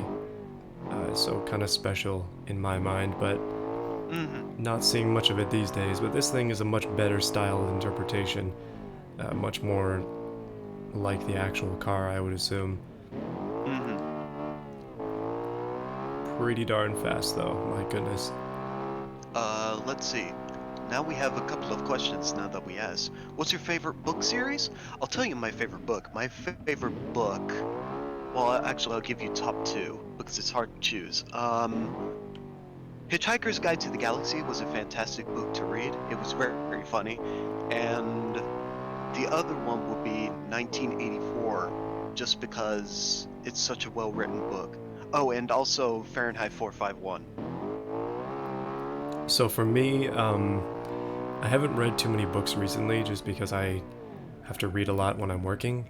I have to read a lot of technical like manuals and things, and it kind of makes my eyes bleed. But the most recent book I've read is 1984. I like that quite a lot. When it comes to series, I don't even know. Like, I've never been a big reader, so I've never actually completed any book series that I can think of. I can actually say my favorite book series. I read this a long, long time ago when I was not even a teenager. It was the Warrior series. I can't remember the author. I think her last name was Hunt, though. And I think it was a collection of people. But it's a series about cats. They're in clans. If anybody knows that book series, they'll know what I'm talking about. Cats and clans? That's interesting. Yes, Ikram. I've read all of those and would tend to agree. Yeah, it's a good book series. It definitely had me engrossed when I was reading them when I was much younger. See, I was the kind of kid in school who just didn't read the books for English class, because I'm kind of bad that way. but I I regret it like now reading. because I never built up that reading habit and like that reading ability young. So it really takes a lot for me to Mm, read stuff, which is not a good thing. I personally enjoy reading books, especially if they're well written. Yeah, that's a good habit to be in. Something that's definitely encourageable. Uh, I guess we should introduce this next vehicle. It is by Yellow Sea Pickle. It is the Lagana RS. It is an inline four, 2 liters, turbocharged, producing 336.8 horsepower with a weight of 1,025 kilograms, giving it a just below average power to weight of 32.859. So were there any other questions that came in around that book's question as well? Yes, favorite classic American muscle. I'll say one of the least appreciated muscle cars is the Mercury Cougar.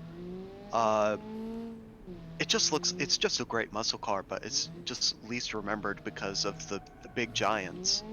That's an interesting choice. I the only thing I remember of the Cougar is actually from Forza 4. I got an Mm, Xbox 360 and it was one of the only cars you could use on the demo. So I drove right. that around the track quite a bit. But yeah, pretty cool car. For me, Uh, mhm. I don't know really. Um, Not too into old muscle cars, to be honest. Uh, I'm not even sure which one I'd choose. I have one in mind, but I've forgotten what the name of it is. Yeah, Describe it. I could probably tell you. that's the thing. It kind of looks like every old muscle car from that generation.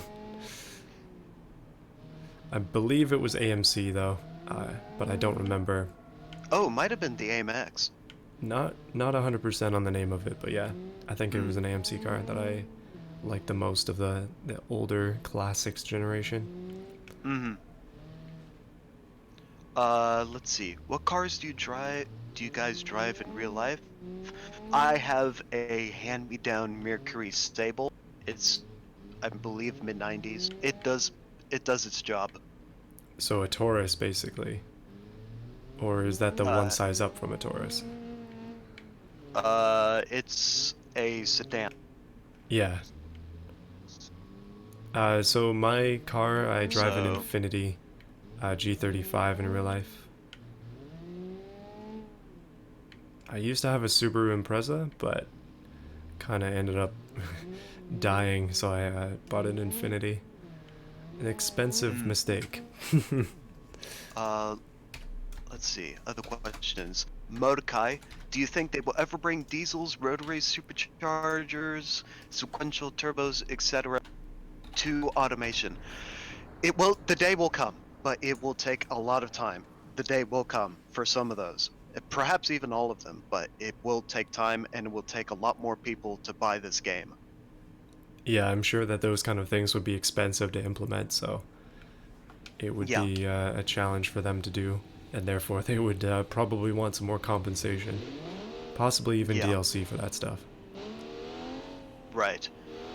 This next vehicle, if you don't mind me introducing it, is PDK Sora. It is the Fernwood Gamma RS4. That's actually a pretty good name. Legitimately, it is an inline six. Pardon me. It is 3.57 liters, producing 444.4 horsepower, with a weight of 1,333 kilograms, giving it a starkly average 33.338 power to weight. So I see somebody commenting. Unfortunately, your comment is held for review, so nobody else will see it. But yeah, my Subaru was. It unfortunately fell victim to the head gasket issue, as almost all of those Subarus tend to have, and it also was pretty rusty. And it basically came to the point where I was like, it's not even worth fixing. So went on to buy a much cleaner car, and use that as the basis for my well, modifications instead of something that's kind of not worth putting money into. But that was almost 2 years ago, so it's been a while. So, were there any other questions that popped up in the chat? I think I saw one about tire brands. I can't say a favorite. So for me, my default tire brand is Bridgestone. I don't know. I mean, I know they make quality tires, but I don't really like because I just drive my car on the street. I'm not really looking for performance or anything like that. It's more just I need tires that are gonna last, and that's the brand that I would get most of the time. Well, Steph, I burnt my copy of Fahrenheit 451. That's very appropriate, as I've read the book. That's very appropriate. Uh, let's see. Any other questions? Where are we from? I imagine you are originally from Canada. Yeah, I live in Canada. I was born in Canada. Yeah, Southern Ontario is where I'm at.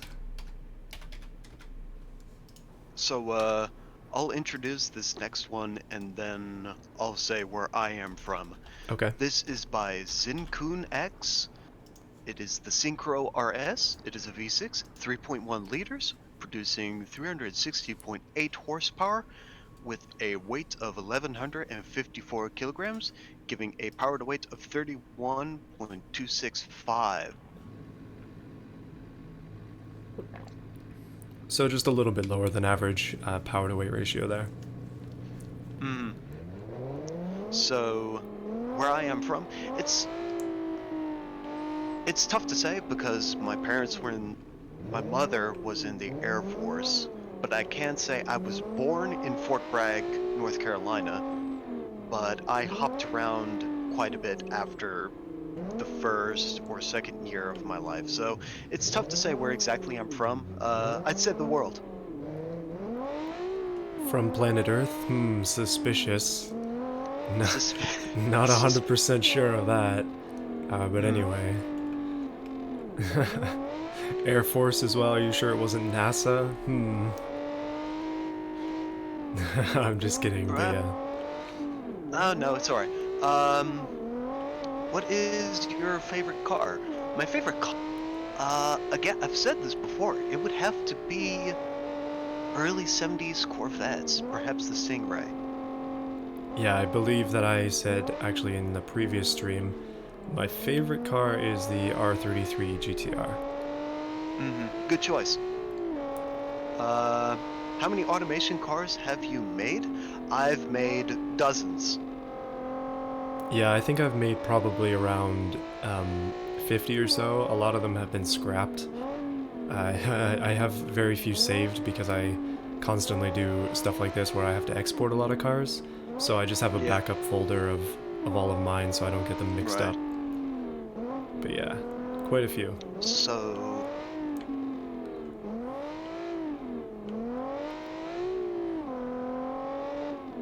let's see. Uh, oh, could it have been the AMC Javelin? AMC Javelin, I think that rings a bell. Definitely gonna have to see a picture of it though, but not at this moment.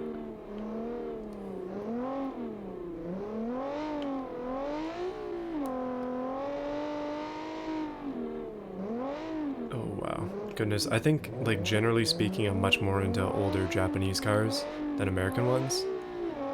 Yikes, we just got another 216. Um, Ooh, that's a 216.285. 0.285? Yes. Uh, that does beat Crossleg. Uh oh, he's in third place. Slowly He going is. down. But he still holds third place, so he's on the podium. Definitely. Uh, automotiveflux. How do you feel about Bombardier? I hope I'm saying that. That's Bombardier? Bombardier. Bombardier, sorry. Yeah, it's Bailing out of French. the aviation market and now focusing on massively delaying trains they're supposed to build. Yeah, that's a little bit shady. um, I I don't know if everybody knows what they do, but they're like a big Canadian company. They manufacture trains, snowmobiles, a lot of smaller stuff, but a lot of big stuff too, planes as well. And yeah, they've been doing some weird stuff when it comes to trains. They've been delayed quite a bit, but that hasn't been in the news for a while. I guess there have been no updates.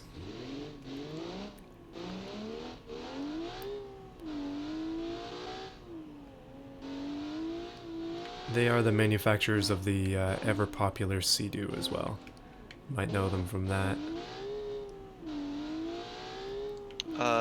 Did you introduce this car? I did not actually. This is yeah. sorry. This is by Capitalism Ho. I've mentioned him before.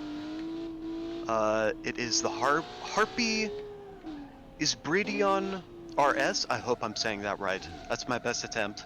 It is an inline six, 2.85 liters turbocharged, producing a decent 493.8 horsepower with a weight of 1,151 kilograms, giving out a power to weight of 42.902. Very respectable. Yeah, this is another one of those excessively fast cars. Oh, tell me. Okay, I got that checkpoint. Thank goodness. I did a complete twist there and managed to recover, and we're still moving quick. Like, it's still going to be a fast time even after that error, and we lost a lot of fixtures as well. This is one of those really heavily stickered up cars, but I like the way that it looks. Yeah, I remember looking at this one. Yeah, I was surprised with how many with how many sponsorships on this. I would also like to say that he didn't mirror them. He painstakingly put the sponsorships on each side to look exactly the same as it would. That's a lot of effort for these stickers. I did the same thing on my car, like, because it flips the text as well. So thank you for your patronage in terms of sticker usage. Oh my goodness, that is incredibly fast. That is a 215, which puts it up into second. Ooh, so I hate to say it, Crosslake, you've been knocked off of the podium. Yikes. So we can see the leaderboard actually on the game itself. I probably should have been doing that this whole time. But yeah, that is that's pretty high up there. My goodness. Second place. We're getting some real good times out of these last few cars.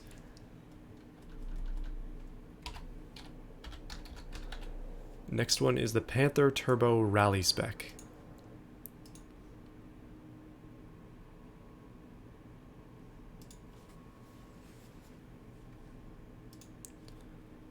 Okay, so I see another question there. I don't know if I'm missing any. You like the idea of a Toyota Corolla or a Scarlet with bike carbs? Oh, I think you're talking about like a very small engined old style Corolla. I don't know what a Toyota Scarlet is. That's something that does not exist here in Canada that I know of. I'm guessing by bike carbs you mean motorcycle.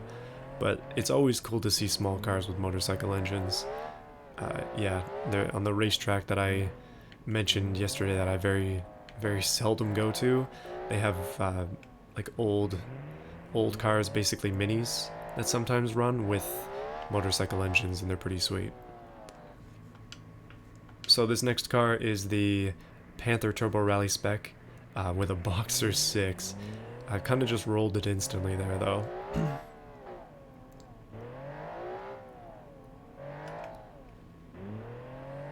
Oh boy. Yeah, this is another one of those cars sharing the mighty wing with quite a few others. Very common wing choice, but a very good wing choice. This is by Jokin. As I think you just got cut off there.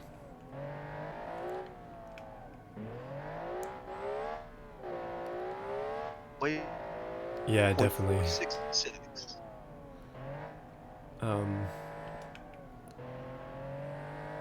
So I heard the CCs, but pretty much nothing else, which is unfortunate. But I will say that this car has all of its power up high, like no power down low at all on this one. So it suffers from the turbo lag. The old turbo lag. Yes, so it says that its highest horsepower peak is 491.6. Yeah, that's a lot. But unfortunately, that's all at the higher end. Yeah, it seems so. So I was saying until I got cut off by my internet having an aneurysm, It weighs 1,131 kilograms, giving a power to weight of 43.466. Okay, so we're making decent time. No record-breaking car here, although we have had the record broken several times so far today. The record is getting quite hard to beat. Oh boy. Yikes. Here's a question. Do you guys prefer manual or auto? I'd say middle of the road. I prefer the flappy paddle. So dual clutch? Yes. Oh, okay. So my car IRL is auto. That's just because I drive it every day. I think automatic makes more sense if you're driving every day, but I would like to get a manual car at some point. Mm-hmm. Yeah, I've never learned to drive manual, so I don't know. That is a Mm-hmm. 220.349. Not a bad time. That is very quick time. Okay, so this one is the Delta Renesys Delta SR3. So mini with bike engine should be fast, but I mean an old carbureted i4 with a bike carburetor. Oh wow, okay, that's interesting. So this current one is by Mordecai. I know he's in chat. It is an inline 4, 2 liters turbocharged, producing 467.7 horsepower with a weight of 946.9 kilograms, giving a whopping power to weight of 49.393. Yeah, this car is quite quick, very light as well. Uh, and I think there are some more questions in chat.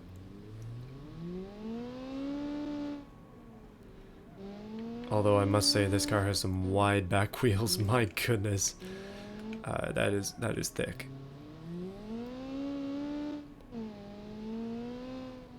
So I think somebody asked where I got my name from, my Steam username, and also username on pretty much everything, except for, well, anything related to this.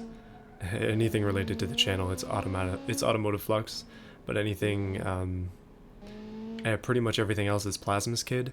And so Plasmus Kid actually does have an origin story. If you have ever watched the show Teen Titans, you'll know that there is a character called Plasmus. And in the game Teen Titans, which is, or Teen Titans, not Team, Teen Titans, I have it for GameCube. I used to play it a lot as a kid. There's a character called Plasmus Kid, and it's just a kid of Plasmus. So I figured I'd name myself after that, because it's a very obscure reference. But yeah, I like it a lot. I used to play that game for hours as a kid. It's a 4-player, story-based. Oh, goodness, that was not a good way to do that. But yeah, that's where that comes from.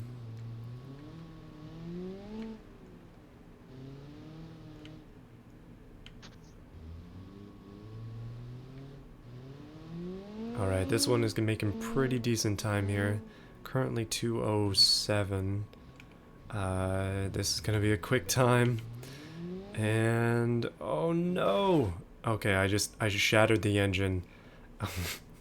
that was gonna be like a 2:15 probably. We're gonna give it another shot. Goodness. Okay, well let's see if I can have a bit of a cleaner run with this car, because obviously it's got the potential to do well. Oh, OT Design also asked, what is the racetrack? This is the this is the West Coast, right? yeah. Cell tower delivery? West Coast USA cell tower delivery. Yes, okay, just to be sure. Yep, I picked this one. You probably know from the videos I really like this map quite a bit. It's my favorite map in the game, and so I tend to pick tracks and such from it. But yeah. Mm-hmm. It's got some really good variety, especially with the drag strip. This is the only drag strip that comes with the base game, so that's why I always use it.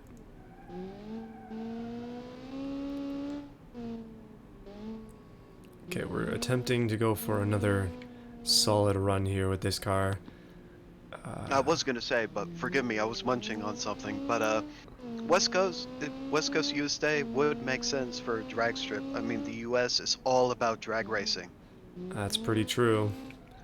I guess in Italy they could have one on the runway, but I don't know if there is one or not. I Also in this map there's a highway run, which is kind of like a longer drag strip.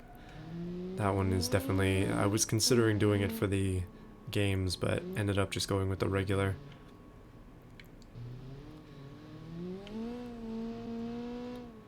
Okay, we're gonna take this corner better this time, less jumping up onto the wall, and we should be able to fly around here as well, theoretically speaking. Cross-Leg Luke is back in the chat. To be honest, I was expecting like 50th before the thing started. Yeah, it's disappointing to see it falling, but I made a truck I almost scrapped, run 216. With a huge confidence booster, I'll be back. LOL. Yeah, no, Cross-Leg Luke. It's all about, I guess the particular success for years was because it was so controlled. Yeah, pretty much. By the way, we have a new second place. That is a 213.942. Ooh, Nice. that's a very quick time.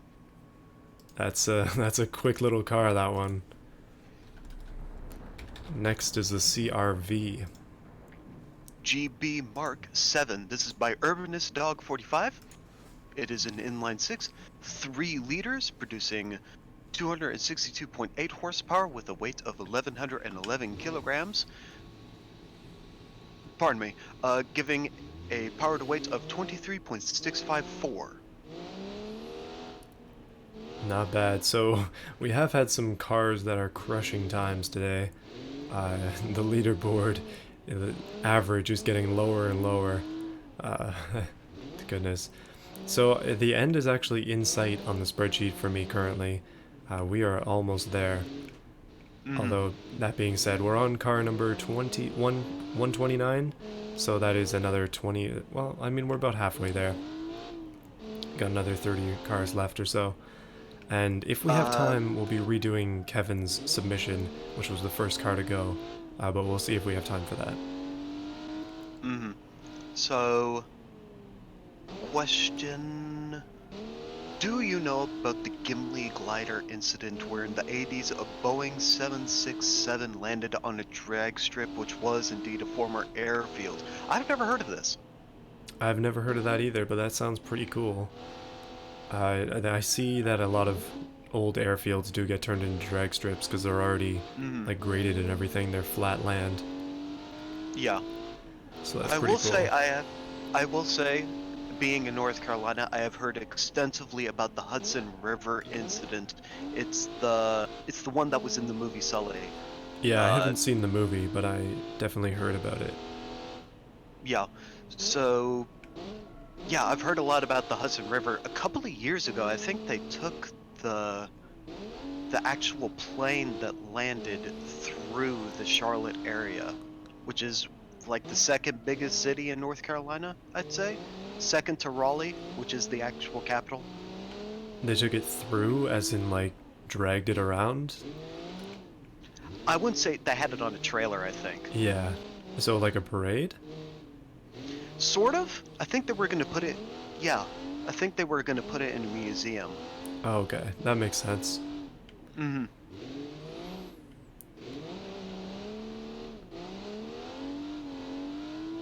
Alright, so talking about this car just very briefly. Nothing too crazy, but still not bad. Like, I think this one is above average in terms of time. That's gonna be a 225 there. I would say that is about a little above average. As the average slowly declines, we'll see if that still holds up. So the next one is by the Camco. It is the Drakolski Taurus. It is a Boxer 4, 2.4 liters, producing 280 and a half So you're actually horsepower. skipping one. It's the King V26R. It happened again. Forgive me, this is by Eccentric Loser.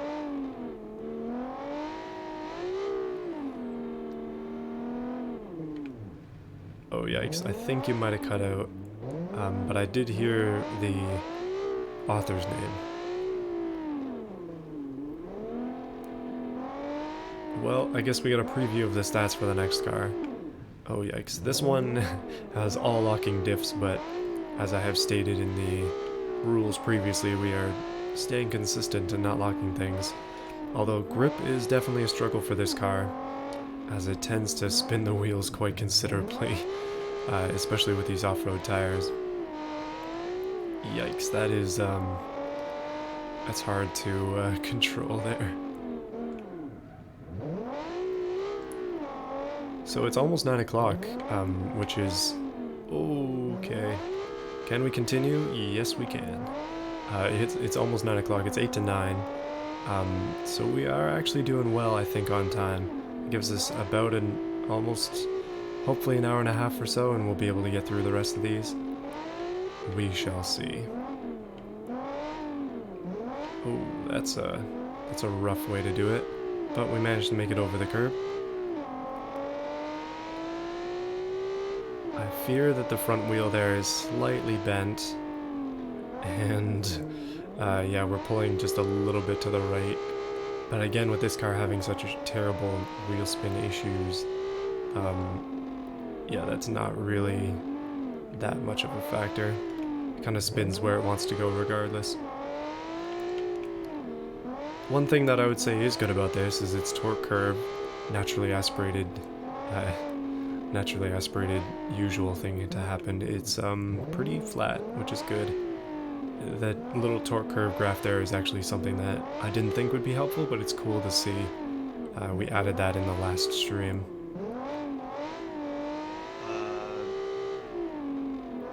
I can hear the so you might be back.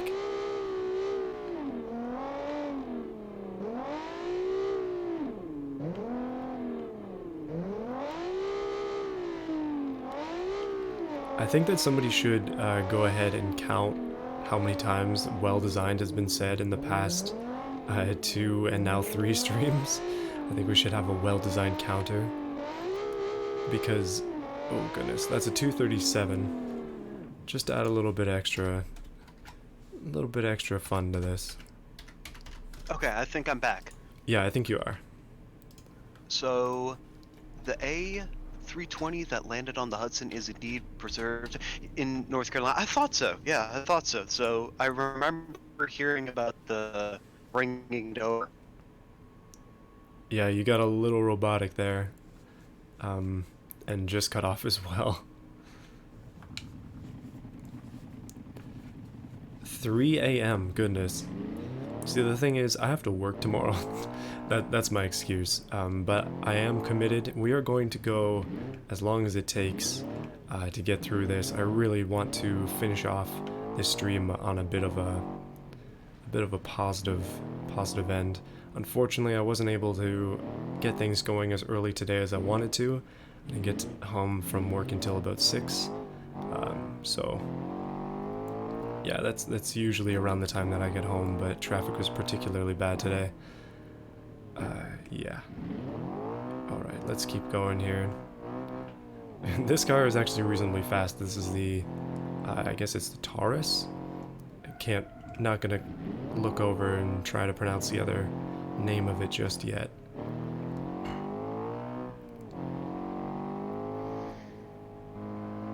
Oh, it's fast around that corner. If we can pull around the outside. Okay, a little bit of a lock of the brakes moment there. And up over the curb, no trouble there. I'm thinking that for some cars it might even be faster just to go around the curb, but I consider the curb to be a worthy obstacle.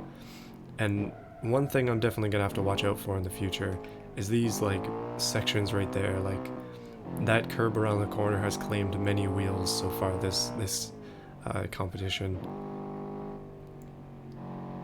Okay, cutting over the dirt, and just a little bit of oversteer as we go into that corner. Lock in the brakes once again. Hopefully. This one seems pretty quick. It doesn't seem like record quick, but it seems to be quite fast. So I want to get it a good time. as with all cars. Alright, if we fly up that curvy section there, and then just get a little hard on the brakes coming into this one, we can be a lot smoother.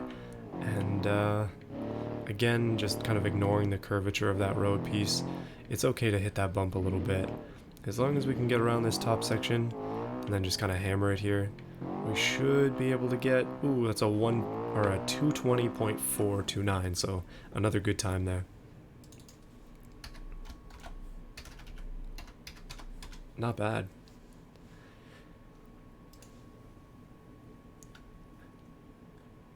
Yeah, so for those of you who are staying up to purposely watch the stream, I'm thankful that you're here, but there is a good point there by OT Design.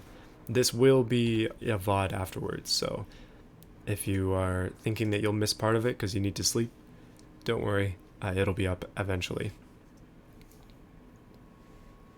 And I think Overlord has unfortunately DC'd, but I'm sure he'll be back at some point.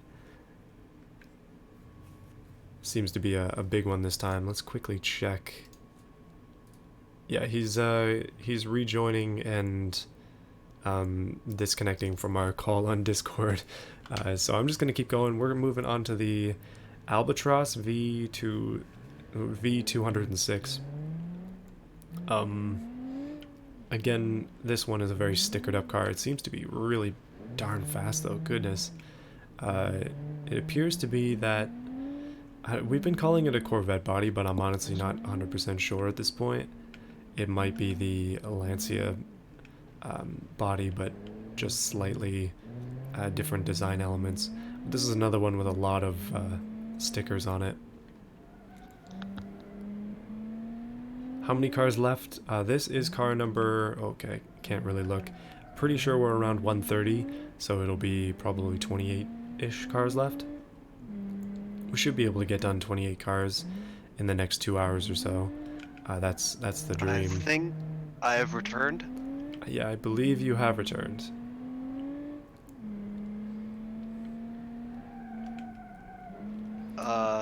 So do we say the name of this vehicle? Yeah, I said the name of it, but nothing else for this one. Okay, so it has a V6, 2 liters turbocharged, producing 302.4 horsepower. It has a weight of 1,250 kilograms, giving it a power to weight of 24.192, and this is by Lorraine. So this one kind of struggles top end, but it's pretty decent acceleration-wise. On these longer straights, though, it is really struggling for speed. That could be due to the curb, a little mini incident there, where I believe I've bent the frame. It does seem to be a little bit wonky, but other than that, it's driving okay. Goodness, chat's going crazy. Let's see. GoFundMe for Overlord to get him a new router. Like I said, I'm house sitting for relatives, so this is theirs. I can't control it. So no new router for your relatives, I guess. Yeah. At least they have internet, though. So, that's something. Yeah. I will say, once I get back home, I have much better internet. So if we ever do something like this again, I will most certainly not sound like I am an alien synthetic robot. Okay, that's a good thing, but also I'll be sad, kind of missing the robot. I imagine some will be sad. Yeah. Some memes may die that day, but it's worth it. In the name of a steady connection. Yeah. Alright, so 233 for that car.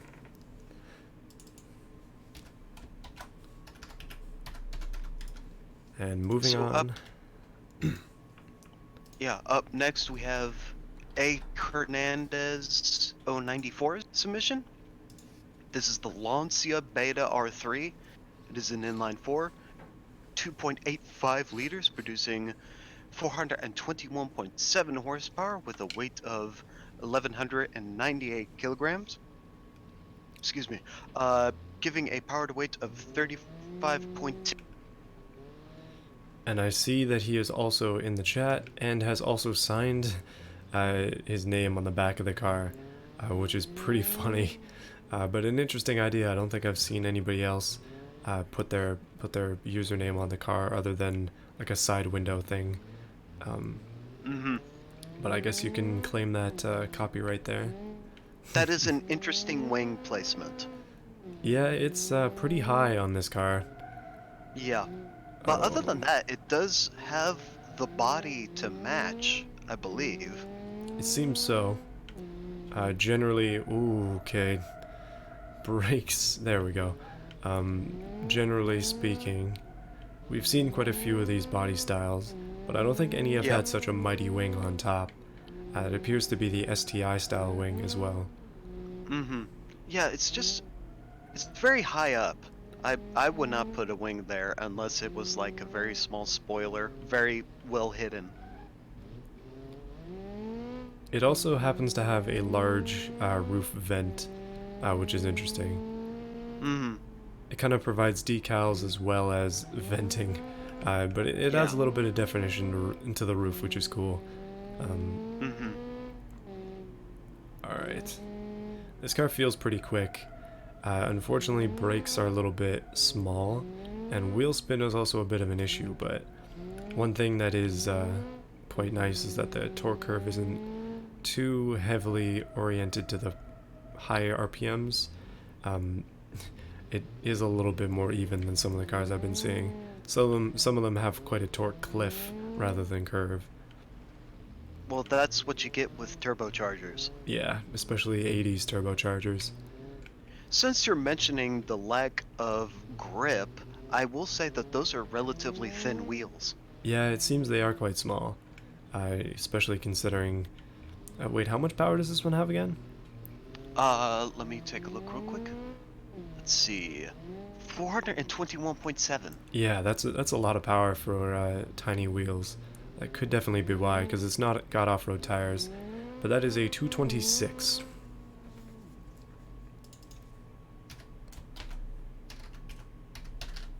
Not bad. So this is car 134, the Chevrolet Corvette.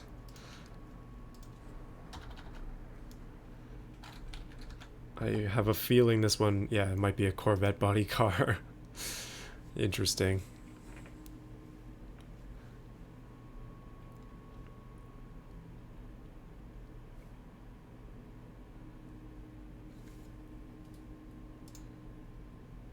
Oh yeah, the end is in sight. We are getting close. Not too far away now.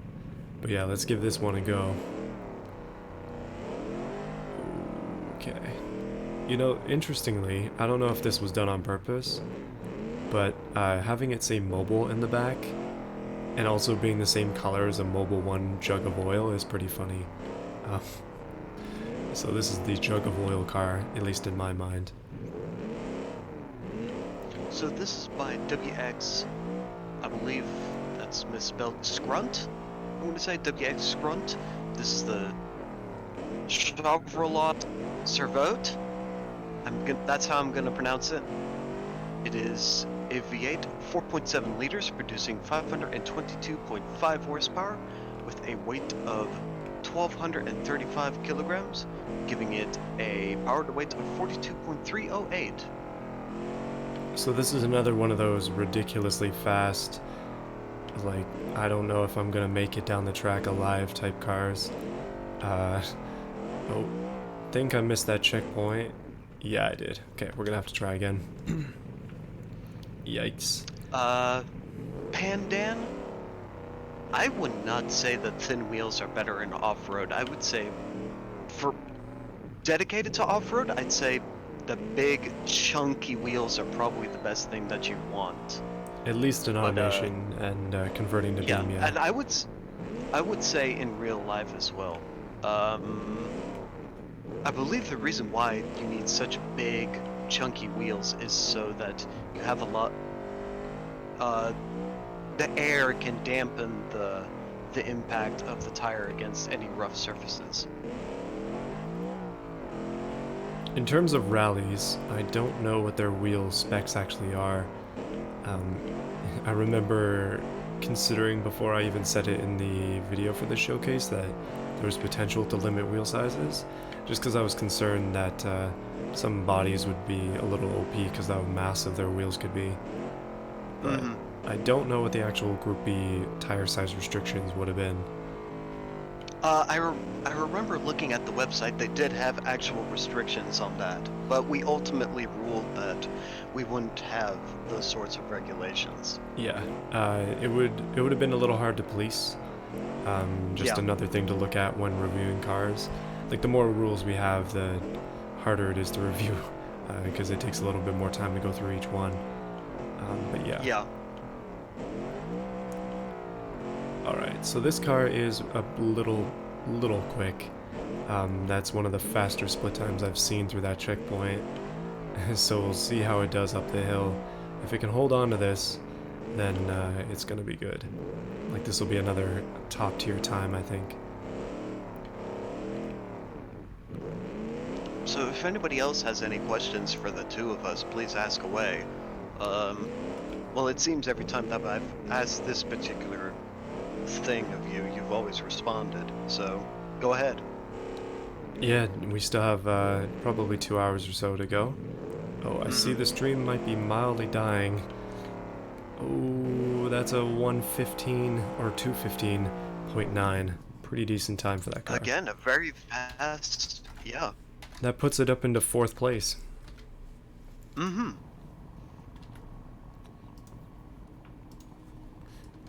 The next one is the Brutus. Brutus Rally. This is by Pandan. It is an inline 5, 2.8 liters, turbocharged, producing a massive amount of horsepower, 562.9, with a weight of 1,161 kilograms, giving it a power to weight of 48.484. 48, yikes, that's even higher than the last one. Oh, but this is one of those cars that suffers from the old turbo lag, my goodness. The torque curve is very much at the end. Oh, wow, okay. Okay, I have to be careful with this one. It's very slidey, very laggy, but I think it's going to be quick if I can keep it higher in the RPMs. Another one of the cars sporting a whale tail spoiler. Yeah, I cool. was gonna say.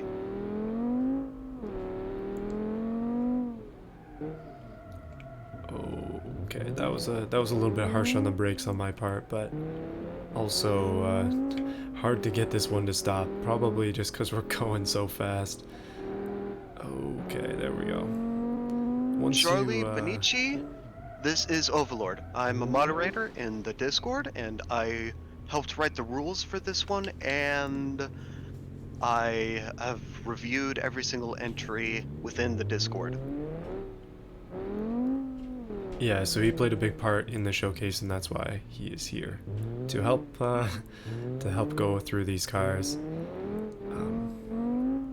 Yeah, but it's been good so far. I think we've been able to commentate reasonably, even after a 6-hour stream. And with my internet having multiple strokes. Yeah. Could be worse. Could be worse. This could be one of Shiny Odd's streams. I have not actually caught one of his streams live. Neither have I, but good lord, the stuff that happens in there that he shows on the videos, it's just... I don't know how that man is still sane. I've seen the thumbnails. I've taken some inspiration from that in the past. If you recall one of the pink, I think it was called like the Turbo Eagle or something that I made, with the massive lights on it. Very similar style, I would think, to some of the things that get made on his stream.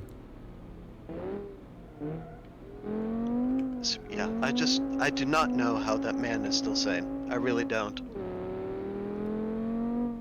Probably just mildly insane, and that's how these things get created. Yeah, probably. Functionally insane? Anyways. Perhaps. Alright. Well, we're not going to be smashing any records with this car, but it is not slow. The giant yellow bar on the stream is worrying me. Are things going okay? Not too much lag? It seems, yeah, it seems to be all right so far. Okay, because OBS is saying it's good, and then YouTube is saying it's meh. So hopefully OBS is right. Mm. Yeah, it seems to be all right so far, from Okay, what that's I'm good. seeing. And this car is going to be under 130. That is a 223 .734. The average just seems to be going faster and faster. Yeah, it definitely is. I'm going to try at some point to actually average these times. And we'll have to see what the actual average is. So up next we have Itsguera XD's submission is the Coimbra World Rallycross Turbo. It is an inline 6, about 2.1 liters turbocharged, producing 331.3 horsepower with a weight of 1,187 kilograms, giving it a power to weight of 27.911. Oh boy. So this is one of those cars that has another one of those torque cliff issues with a bit of drop off at the end, which is okay actually. It seems to be pretty manageable, at least on the dirt so far. Were there any other questions that popped up in chat? I have not seen any. I have not seen any. Okay. Yeah. It's good to talk about other things occasionally. So if you have any questions, feel free to ask. In terms of styling on this car, it seems like, I don't know, kind of Mustang-ish. I think that's kind of what it's going for. At least, I mean, the rear lights are, they don't quite add up, but the black bar on the back does. Seems to be quite Mustang-ish, at least from what I can see. It is a little bit like yeah, it does seem a little bit Mustang. Like the 80s Mustang. But an i6.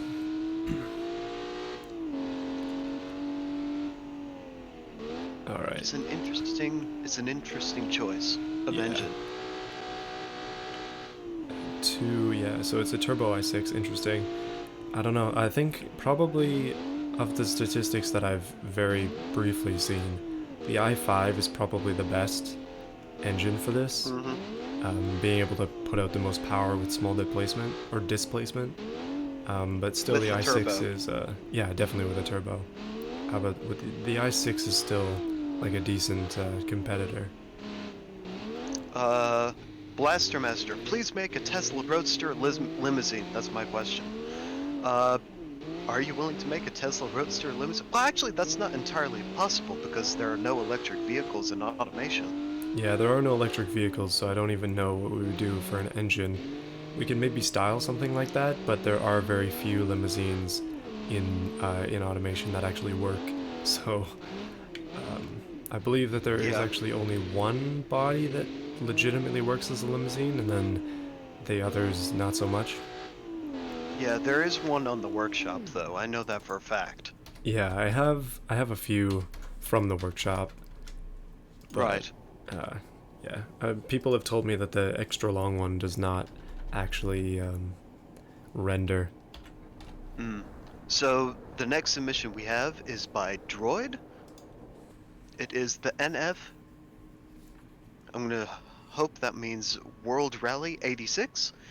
It is a V6, about 2 liters turbocharged, producing 381.3 horsepower with a weight of 1,157 kilograms, giving it a power to weight of 32.956, so just below the average. So we've been driving a few cars that are much higher power to weight ratio than average. This one just a little bit lower. Yeah. Interesting, it seems to be calling out for help on the back. It says hello. Oh, that's the Yahoo. Yeah, it's Yahoo. But hello to this car. Does it say anything else? Oh, it has MySpace on it. Yikes. That's old. Yes, it is old. So what kind of music do y'all like? This is from Lounge Zero. We answered that last stream, didn't we?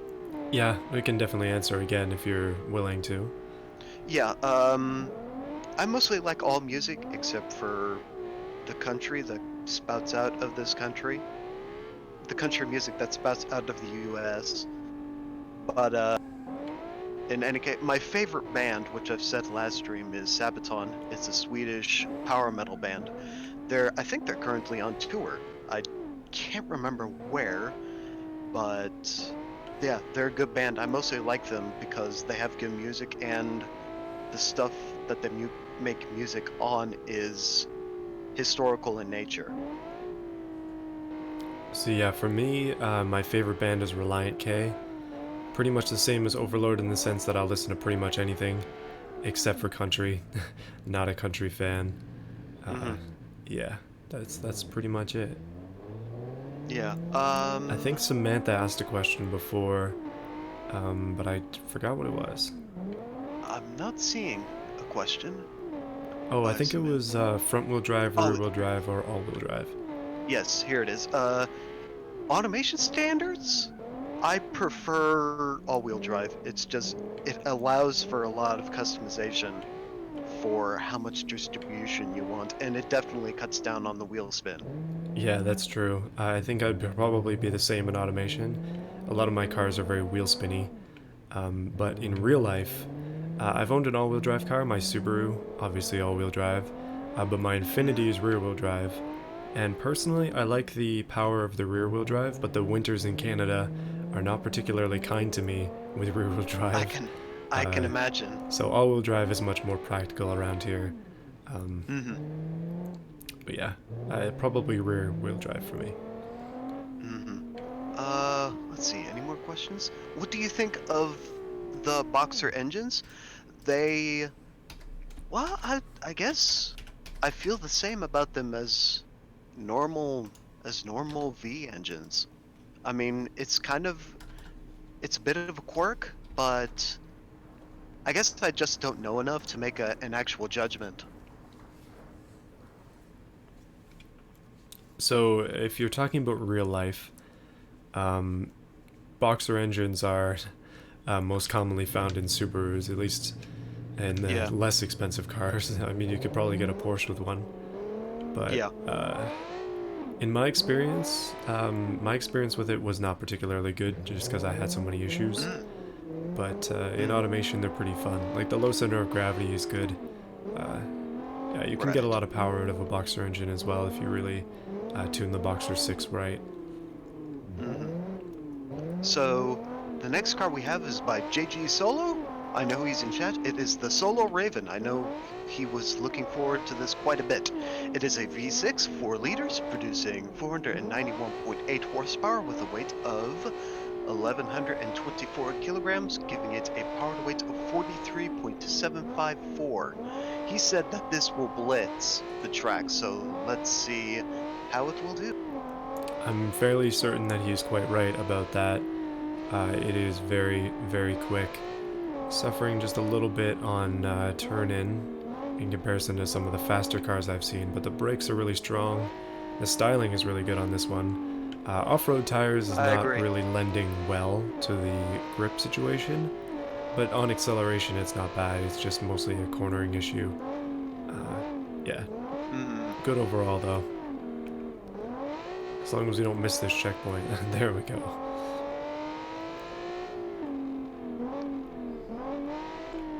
Yeah, I'm Uh, not really thinking it's gonna be a smash like 213 time, but it's definitely gonna be a good time. he's in chat. Took me 2 weeks to make. That is actually quite a bit of time. Yeah, Builds. that's cool that you spend so long on it. You can Mm-hmm. tell usually with the cars that have some time in them, just because they drive better, a little bit better Yeah. handling. I will say though, um, builds for me usually take a couple of hours, like about 5. So for me, because I make them for YouTube, like I think about what I'm gonna do ahead of time, and I'll usually pre-build it before I build it for the video, so I at least Mm-hmm. roughly know what I'm doing. and Right. then it usually takes about an hour to build in the video. So that is a Well, I mean, 218, which puts it up into 10th place. interesting. So that's a 10th place for JG Solo, or sorry, GJ Solo. Um, it. I'm afraid it didn't be quite the blitz that you hoped, but Yeah, nevertheless, that is a quick time. still a quick time for sure. Hmm. There's the next one. This is by Kami-san Comet. It is the AC Ryuko Thunder. It is an inline 5. It is 3.57 liters turbocharged, producing 676.4 horsepower with a weight of 1,283 kilograms, giving it a respectable power to weight of 52.72. This could be a quick time. Yeah, hopefully. Samantha, I saw your comment about moving to this great land of Canada. Welcome to our smaller population. Being a trucker is an interesting thing, just because the country is so massive. You can end up driving all over the place. But spending a lot of time alone because population density is pretty low in rural areas here. Oh wow, this thing is quick. Uh, Goodness, spooky actually. Kami-san Comet here probably remembered that my first submission didn't pass the regular. I do remember. I do indeed remember. But it seems that you managed. I will say that this car gets my seal of approval. It is well designed. Nice. So, another seal of approval. This one is Indeed. allowed to cross into your solar system. Indeed. I like the way the backlights look on this one. It's quite nice. Ooh, that's a bit rough on that curb jump, but still, we're moving quite fast. It looks a bit like, you know what? It's like somebody put a body kit on it. And a Yeah, it good definitely one at does. that.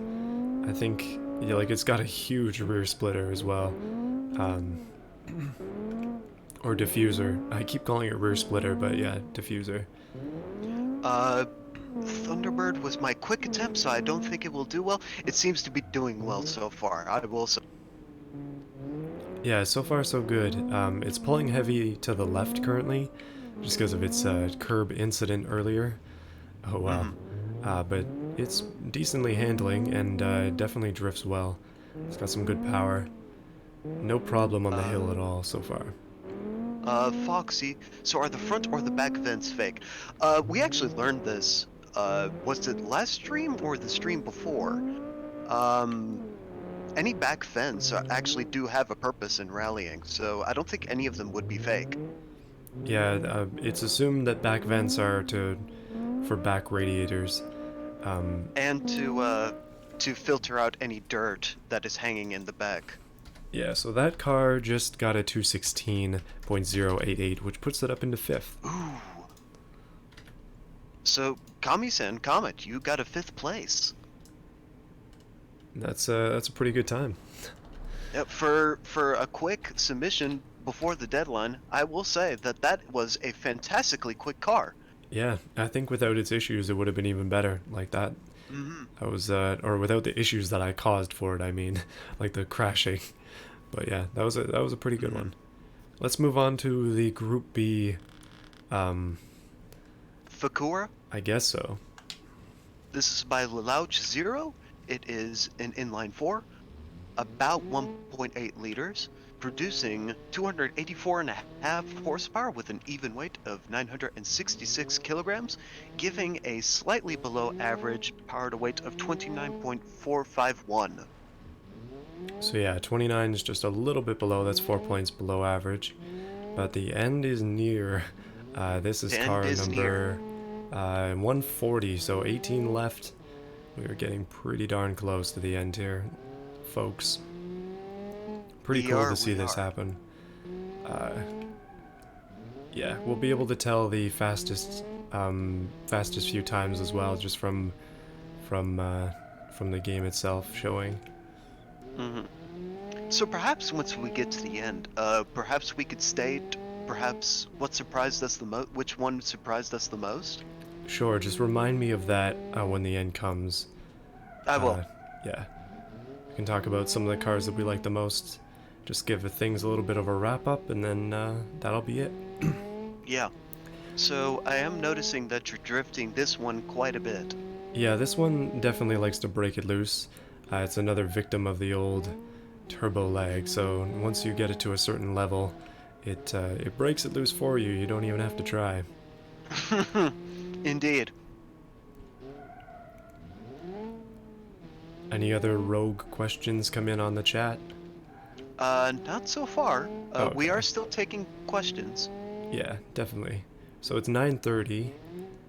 So I think we're making a good time as well. I believe so. Should be able to get finished within an hour, hopefully. That's the goal. So I think. Sorry. Will there be secondary prizes such as fastest time divided by power to weight ratio and fastest at lowest displacement, etc.? Perhaps after these streams have concluded, that can be calculated. See, that's the thing. I don't want to just sit on stream and calculate that. So what I'll do is spend some time in the upcoming days. I mean, it's kind of busy coming up, but I'll spend some time in the upcoming days processing this data and see what kind of patterns we can get from it. But for the stream purpose, we'll announce the top in the we'll announce the top in the two side classes, being front-wheel drive, four-wheel drive, and the rear-wheel drive class. And then we will give the top 5 for the all-wheel drive class. Okay. So up next is time dense submission. It is the Vorsha Sahara. It is a Boxer 6, 2.46 liters, producing 316.8 horsepower with a weight of 913.2 kilograms, giving it a above average power to weight of 34.691. So this is another one of those cars with a massive back window. Goodness, that was a bit of a hiccup there. But a massive back window vent, as well as going all the way up to the roof, which is pretty interesting. It is the Porsche body though, so I'll give him that one. Yeah, true. It could definitely be a rear engine. Just a sneak peek, and it is a rear engine. Not something that is very commonly seen so far in this event. I did not note it on the spreadsheet, but I probably should have, just to keep note of like the few cars that were indeed not just front engine. Right. So, row question: What would be a good makeshift boat? A fridge or a Renault Twingo? That's an odd question indeed. But that does remind me of one of my favorite moments from Top Gear when the 2 times that they tried to make car boats. Oh yeah, back with the Hilux and the massive Honda motor on it. Yes, the giant boat motor. Yeah, and then I believe that one sank. It did at the very end. Yeah, which is a little sad, but may it rest in peace. Yeah. And then the sailboat failed both times. Yes, if I'm remembering correctly. That was James, right? Yes, that was James. Yeah, that would make the most sense. And Richard always went with that van body. I can't remember exactly what it was, but it was a van. No, I don't remember either. It's been a long time since I watched Top Gear. Let's see. Any other questions? No, not yet. Not yet. That's okay. We're still flying through the cars here. Rolling through the cars, maybe I should say. It was a VW. It was a VW bus. Oh, it was a VW. Supposed to be it was supposed to be a canal boat. Oh. Yeah, unfortunately I also got this car stuck on its side, so continuing to try it again. Haven't had to retry anything for some significant errors for a while, but the occasional one is definitely okay. Actually, I do have a question for the chat. How many of you remember the original Top Gear? How original are we going? The Uh, original uh, original Top Gear? I'm talking about the big three. Yeah, I assume so. So up to what series? I think series 22. Yikes. But then they started in series like 6 or something. Like they didn't start at the beginning of Top Gear. No, but let's see. When did they? Yeah, series 22 was when Jeremy was fired, and then they joined Amazon to make the Grand Tour. Yeah.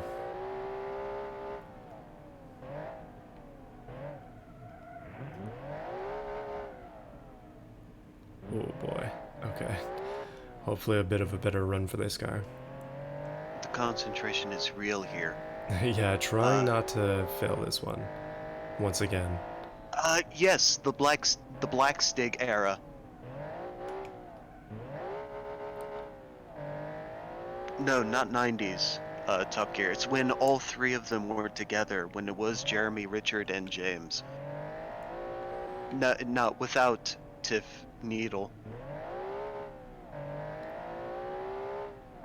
Yeah, I guess it's an important distinction there. Yeah.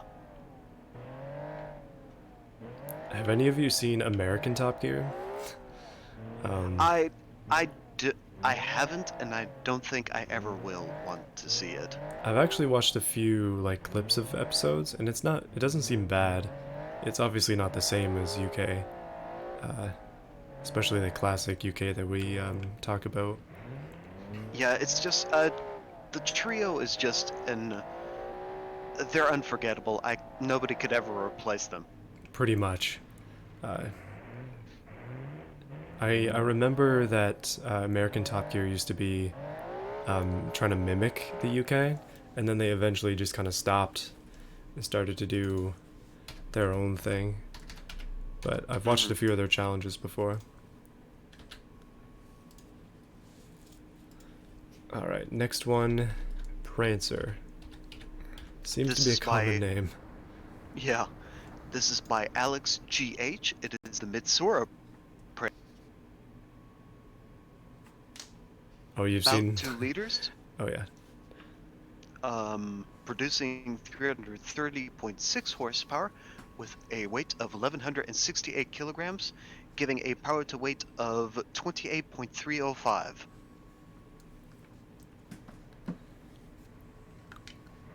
Alright, let's get going with this one. So PTB has said you have seen American Top Gear and you regret it. Yeah, I guess maybe the beginning is a little bad. I haven't watched anything like that for a long time. Just haven't really had time. Yeah, the big three started in 2002. Yeah, it sounds 2002, about right. yikes. That's what Top Gear series was that? Uh, if somebody can say, I can't remember exactly. Yeah, I don't remember either. I think it was somewhere around 6, but could have been something else. That's a bit of a guess. I will say that this particular vehicle is, I will say it definitely looks the part of a Mitsubishi knockoff. Yeah, I guess it does. It's the Mercedes body, but kind of retrofitted with Mitsubishi-esque figures, or Yeah. not figures, but fixtures. Oh, another Was one it of those series? wide lads as well. Was it really Series 2? Series 2? So they only had 2 I'm not seasons sure. before? That seems a little short, but I mean, it could be right. Yeah, I can't remember, so if anybody else wishes to dispute that answer, then go right ahead. Oh. Goodness, there we go. Do you know when the next event starts? We do not. We No, haven't that even isn't, decided what it would be yet. yeah, that's still very early in planning phase. Yeah. I'm thinking that we'll probably end up taking several weeks off, probably a full month maybe more between this one and the next one.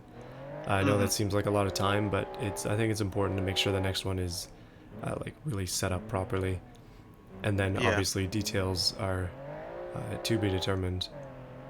Mm-hmm. So yeah, it's tough to say when it's gonna happen, since we don't even know what the subject is gonna be. Yeah, that's not going to be for a while though. Mm-hmm. We shall see though. Right. So that was a 220 for that car. Next one is Mm-hmm. Max Byte. This is Max Bytes Motorworks. It is an inline three. 928 cc's turbocharged, producing 191.5 horsepower with a weight of 678.8 kilograms, giving it, I'd say, a very respectable power to weight of 28.212 for such a small engine. Uh, I'd say that's very good. Yeah, so just a little bit below average power to weight ratio. Interestingly, this one has a different name on the back of it, but it does have a very unique symbol with an M and an M there. That's quite cool. But yeah, let's get this one moving. Mm-hmm. Basically, in the table, I put like just a quick synopsis of the name, so it'd be easy for me to search up. So it's possible that I'm missing the full name for some cars. Mm-hmm. But yeah, I will say it definitely it looks great. You get my seal of approval. It is well designed. yeah, I think so as well. The color is an interesting one. I guess it's like an olive green maybe. Yeah, yeah. All colors are darker without the dynamic reflections on, but yeah, Mm-hmm. interesting one. Ooh, okay. Uh, PTB, you have the original Top Gear from 77 until 2002. Wow, I did not know that it went on at that early. Then you have the Big Three Top Gear from 2002 to 2016, and now you have Top Gear, quote unquote. Yeah, Top Gear reborn with much different hosts. Yeah, which, again, the loss of the Big Three is unfortunate. Yeah, I guess pretty much killed at least that Top Gear for me. Don't really Yeah, have any desire to watch it. but I firmly believe that the Grand Tour is the worthy successor. The first season was rather shaky, but it definitely grew in quality afterwards.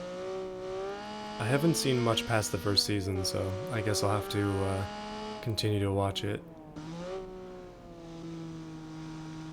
Oh, goodness. This one is a little harder to drive, I would think, than some of the ones that we've been driving with such a short wheelbase. It is Mm, fidgety. yeah, OT design, it does seem to be a bit of snap oversteer. Yeah, this one's hard to drift as well. Um, Mm, but I guess that's again shorter wheelbase. Like really short wheelbase. This is the same car that Tim used back in Stream 1 for the mini build as well. yeah, Chris Harris is cool though. I would agree, but I just feel like the Big Three can never be replaced. In my opinion, their dynamic is unbeatable. 229. That's not bad for such a small engine. Yeah, it's definitely one of the lower, like lower classed cars. It's very light, so a little lacking on power for the big numbers, but still not a bad time. Not bad at all. The next one is by Tandio. It is the Gibbon Group B.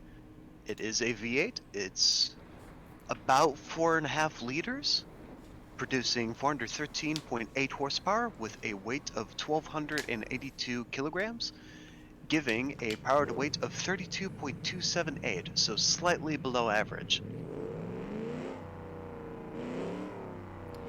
Right, this one has the smallest rear lights I have ever seen. I don't know if that's intentional, but my Mm-hmm. goodness, those are micro. Uh, Honestly, can barely see them when braking. But anyway, this style of car, despite being one of the bigger ones, has proven to be fast in the past. So we'll just have to see what it'll do with a bigger, naturally aspirated engine. With naturally aspirated engines, you have a much smoother curve. Yeah, generally they're easier to control, I would say, and a lot more power down low as well.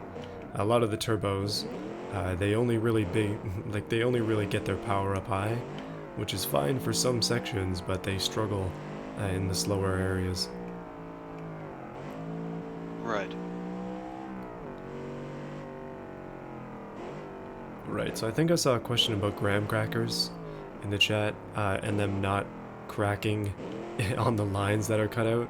I will have you know that there's a graham cracker conspiracy that I'm coming up with right now, that they're never meant to crack along the lines, and always just made to frustrate people.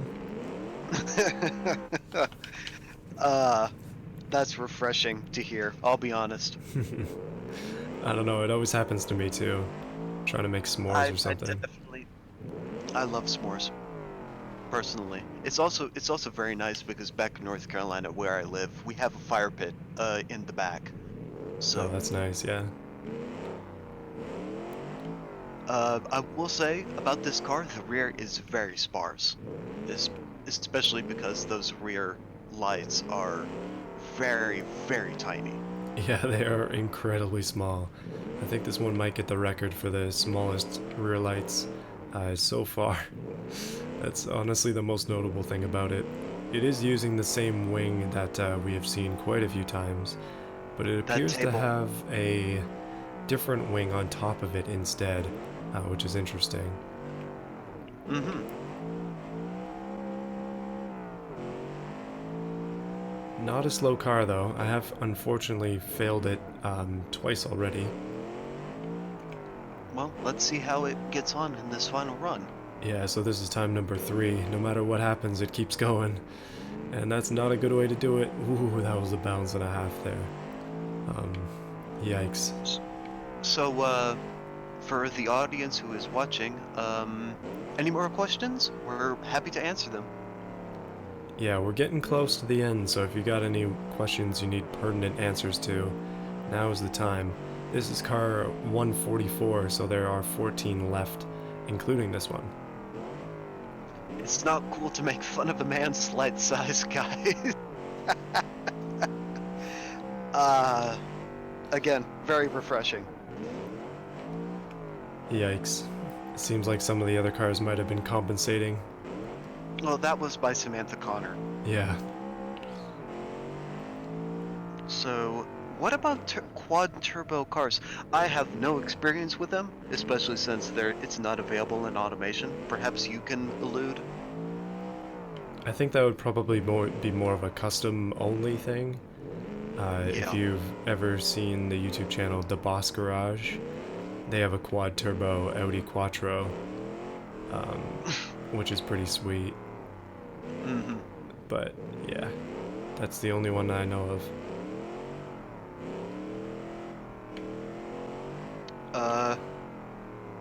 What is your favorite breakfast cereal?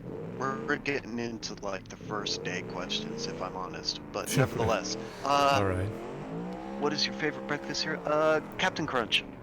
Captain Crunch. That's a sugary cereal. It is, but I enjoy it. Yeah, mine's pretty much the same. In terms of sugar, I like brown sugar mini wheats. That would be my favorite cereal. Interesting. But most often I just eat like healthier alternatives. Mm-hmm. All right, we're moving on to the next one, the Fatty Burger 105. This is by Louis DeMelli. It is an inline 4. It is about 2.3 liters turbocharged, producing 423.2 horsepower with a weight of 1,157 kilograms, giving it a power to weight of 56.577. So it is above average. 56. Yikes, that is quite high. Oh, did I say 56? I meant 36. Oh, 36. Whoops, maybe I just heard 56. There have been quite a few numbers said over the past, like, several streams. Things are blending together at this point. Mm-hmm. So, yeah, 36 makes more sense considering how it feels. Mm-hmm. Anyone who says anything other than frosted mini wheats are wrong. I kind of did say that, so I am correct. Nice. Well, honestly, I don't usually eat cereals, especially now. But Captain Crunch is still my favorite, just because. Yeah, for me, because I work, like I work full time, so I just need a quick breakfast in the morning. I usually just grab some cereal, usually like Cheerios or Corn Bran, and some fruit. Pretty good way to start the day. I would personally recommend, which is what I've been doing mostly in the mornings since I usually go to the gym at about that time. I would recommend a banana and some Greek yogurt. Oh, Greek yogurt. I've actually never tried it. It's pretty good, especially the ones with the flavored ones. Yeah, that's definitely worth a try. Eventually. Here's a genuine question. What do you guys think about all of those digital dashboards from the 80s? I love them. They're so quirky. I just love them. So, I have a bit of experience with that. Not so much from the 80s, but from a bit of a carryover, I guess. My dad used to have a Grand Marquis, like a 90s Grand Marquis. And that thing had a digital dash. And I actually learned to drive on that car, but the dash was pretty funny. Like, it's a digital readout for the speedometer and everything.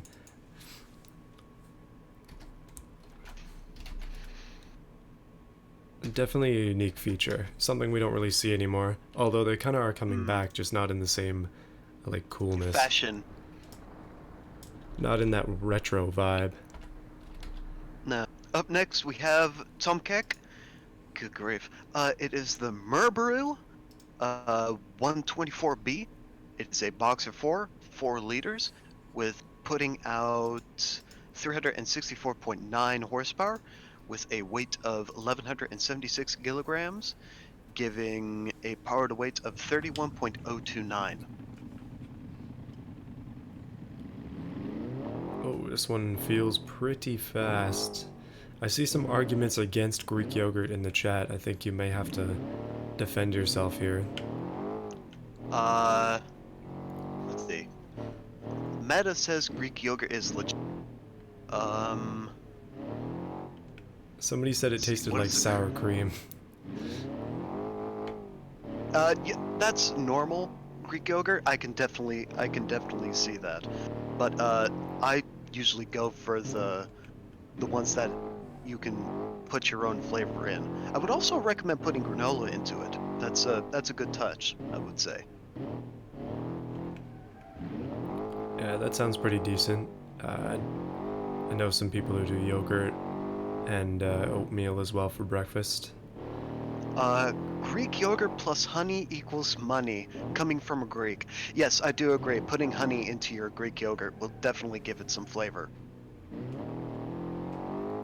It seems like the Greek yogurt gang is rising up. My favorite dashes are the ones with the vacuum fluorescent display that's sort of warm green / jade. I somewhat agree. I would have to agree. That warm green jade color, it's nice. It's comforting, I suppose. That's some ancient technology, vacuum tubes. I like the old style Corvette, like the 80s Corvette displays, where it's digital. I found those to be pretty cool. But yeah. Keep the questions coming. Yeah, we're getting through the cars pretty quick here. Time is running out for questions. It is. Putting the pressure on. But, I mean, there'll be more streams in the future, so don't worry too much if you think of one after the stream or something. just save it for next time. Here's one. What is your favorite egg dish? Mine is scrambled eggs with bacon and molten grated cheese in the eggs. This is from PTB. I kind of just eat eggs plain. Uh, Maybe Well, that's, yeah. there are different styles of eating eggs, such as scrambled. You can have them. What's the term? Sunny side up. Yeah, there's, like, that kind of thing. Like, for me, I usually just Mhm. scramble eggs and then I just eat them as is. I I know see. a lot of people like to add things to it, which is understandable. But for me, I don't know. Just usually plain works. Mm-hmm. I will introduce the next vehicle and then I shall weigh in. This next one is by Bursting Shadows. It is the Newton Golf Club GT1. That's a wonderful name. I love it. It's an inline four. It is 2.85 liters, producing 532.1 horsepower with a weight of 1,102 kilograms, giving it a very respectable power to weight of 48.285. That is quite high. It Oh, you seems. didn't finish up with this one. Yeah, I'm not quite done with this one. Oh, sorry, I Because, thought you finished. yeah, no, I almost did, and then it crashed. So, I Forgive me. was very close to the end there, and I ended up falling off a cliff. But this one is actually quite fast. We're still on the Tom Kicks car. But I'm sure Burning Shadows car will be up to par. Bursting shadows. Or Bursting Shadows, yeah. So, for me, favorite egg dish. I will say there is a place very close to where I live back in North Carolina. It's called Sun Valley Cafe. Uh, my favorite thing I like to get there, it's called the Hobo Breakfast, but it's basically hash browns over eggs and with like pieces of ham, pepper mixed in. Especially with a bit of Tabasco, it's delicious. Yeah, admittedly, I don't go out for breakfast too often. Uh, but yeah, this is a 216. That's a pretty fast time for that car. That is a pretty fast time. 16.814. Okay, next to Bursting Shadows. Which I've already introduced. And Newton Golf Club. Yes. GTI. What's the most expensive car you've driven IRL? Uh, it'd have to be Subaru Forester for me. I haven't driven a lot. Probably the most expensive car I've driven would be one of my company's vehicles. Um, they have a lot of like very new work trucks, but they get them very well appointed, so they're probably north of 50K each Canadian. So I've driven a few of those. They're pretty expensive. I will say the one I really want to drive, I said this before, one of my favorites would be an 80s, like an early 70s Corvette. I think wanting to drive your favorite car is quite reasonable. Yeah.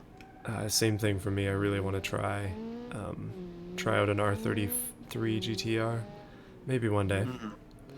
Maybe But one day. yeah, I've thankfully I've had the opportunity through different jobs that I've had to drive a lot of different kinds of trucks, and I've kind of learned that I'm not a big fan. Oh, definitely more into the small cars. Actually, Speaking of small oh yeah, cars, this one has that table wing once again, oh but it yeah, seems to be getting along rather nicely. yeah. This one is quite controllable. Um, oh wow, the brakes get real hot though. My goodness, that is over 600 degrees Celsius. Um, Mm. Oh that's wow, like yeah, those brakes are heating up that is fast. smoking a lot. That is the hottest that any brakes I've gotten so far, but they are still working. So, yikes. I think they needed to be a little bit bigger, possibly have a little bit of cooling as well. Uh, but yeah, they are getting hot. Ooh, and I almost doing some stunts there with this car. Uh, I have a few. Let's see. Uh, asking me specifically, PTB, do you know the 88 Audi V8 car model? Let me look that up real quickly.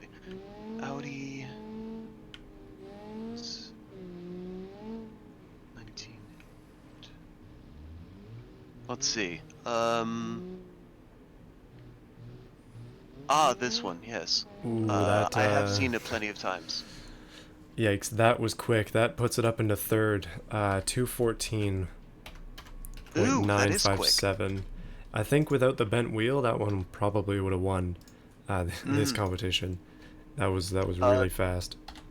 These brakes are sponsored by the Rhino Gang. Oh yeah. Now the Rhino, it has almost zero braking, and it's incredibly hard to control because of it on any sort of track. It's a bit of a Right. disaster. Where do you live? Come drive mine, 71.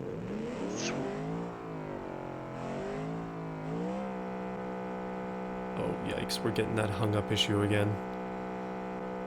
Hopefully it comes back to me. Oh, we're so close to being done.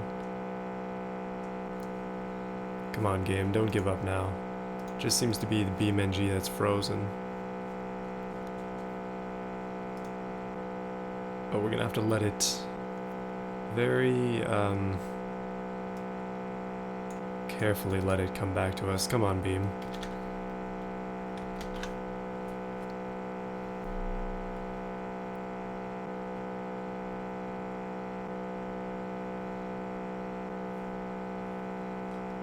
Yikes. This is mildly unfortunate, but I'm just gonna have to wait for it. I did Control Alt Delete, but that is also not working. King. Yeah. Okay, there we go. Hopefully it's back. Okay, there we go. Alright, attempt number 2. Yikes. So, I don't know if you said anything there, but my computer kind of froze. But we're back now. I saw. This submission, which nearly broke your computer, is by Yes. Meta. It is the VRD Cerberus Type RF. That's actually a pretty good name. I like that. It is a V8 3-liter producing 357.1 horsepower with a weight of 1,033 kilograms, giving it a power to weight of 34.569. Alright, so just above average power to weight ratio. Goodness. Pretty strong brakes on this car, which is quite nice. A nice change from the on-fire brakes that we had last time. Did any more questions happen to pop up in chat while I was frozen?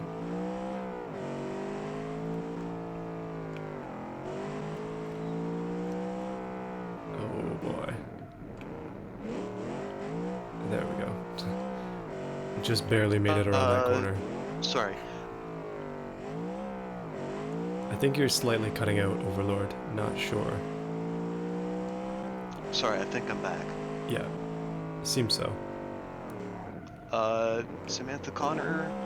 The car I want to own / drive most, a VW Beetle or a Citroen 2CV. I love retro microcars, but my favorite all-time car, 77 Dodge Challenger. That's a good choice. Yeah, if you move to Canada, Samantha, you're not going to find too many Citroens. But you will find a lot of Beetles around. Meta says it's rear-engined. Oh, this one? Oh, okay. Yes. Apparently it's disagreeing heavily with my computer, but I'm still going to try and give it a decent time. Ooh, wow. The brakes are a lot stronger than I anticipate. So, it seems that this one is not having its brakes on fire, but it is trying to set your computer on fire. It is indeed. The temperatures must be out of this atmosphere. And, alright, just probably a little bit below average time, but that's a 2:26. Oh no, now Sheets is frozen. Come back to me, Sheets. Always unfortunate when this happens. We're so close. I know. Okay, there we go. There we go. We're back. 226.571. No end of tech issues in these streams, but we're getting through. That's 9 cars left. Okay, this one's Rallinator. It is by, I'm going to say that's May. It's M4Y. It is the Rallinator 9000 Turbo. It is an inline 6, 2.8 liters turbocharged, producing 436 horsepower with a weight of 1,198 kilograms, giving it a power to weight of 36.394. So I see a question in the chat from PTB. What car marked the 80s? I have no idea. To be honest, I do not know much about the 80s cars. Did not, like I was born in the 90s, so I did not see that generation of cars very much. Yeah, and I also don't know much about 80s cars history. Mostly 90s for me. Even then, I don't know what car marked the 90s. Talking about this car that we're currently driving, it has picked quite a good color once again, and also sporting a trailer hitch for, I guess, a little bit hopeful towing, but not today. Got some massive wheels on this car. Mm-hmm. And we seem to be doing okay so far.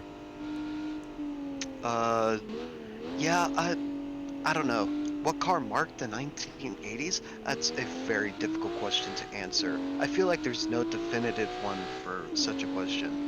Not to say that it's a bad question, I'm just saying that it's very tough to answer. You're gonna get many suggestions for that. Yeah, I guess it's a bit of a subjective question. It's very subjective. I'm sure that magazines at the time would have their own answer as well. Yeah, they would. They'd have like a top 10 list, I suppose. Or like, brand new for the 80s type thing. On the front cover. Oh boy.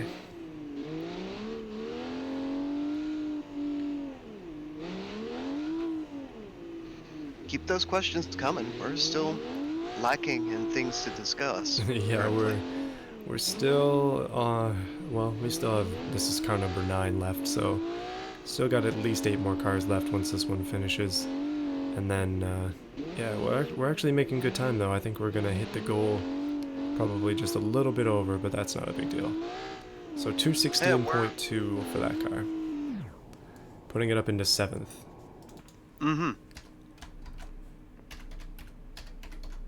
So up next we have Doc Physics submission. It is the Vulpes V8.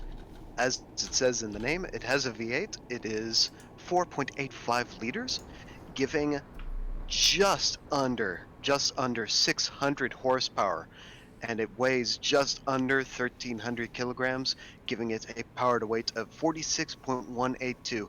This could be a monster.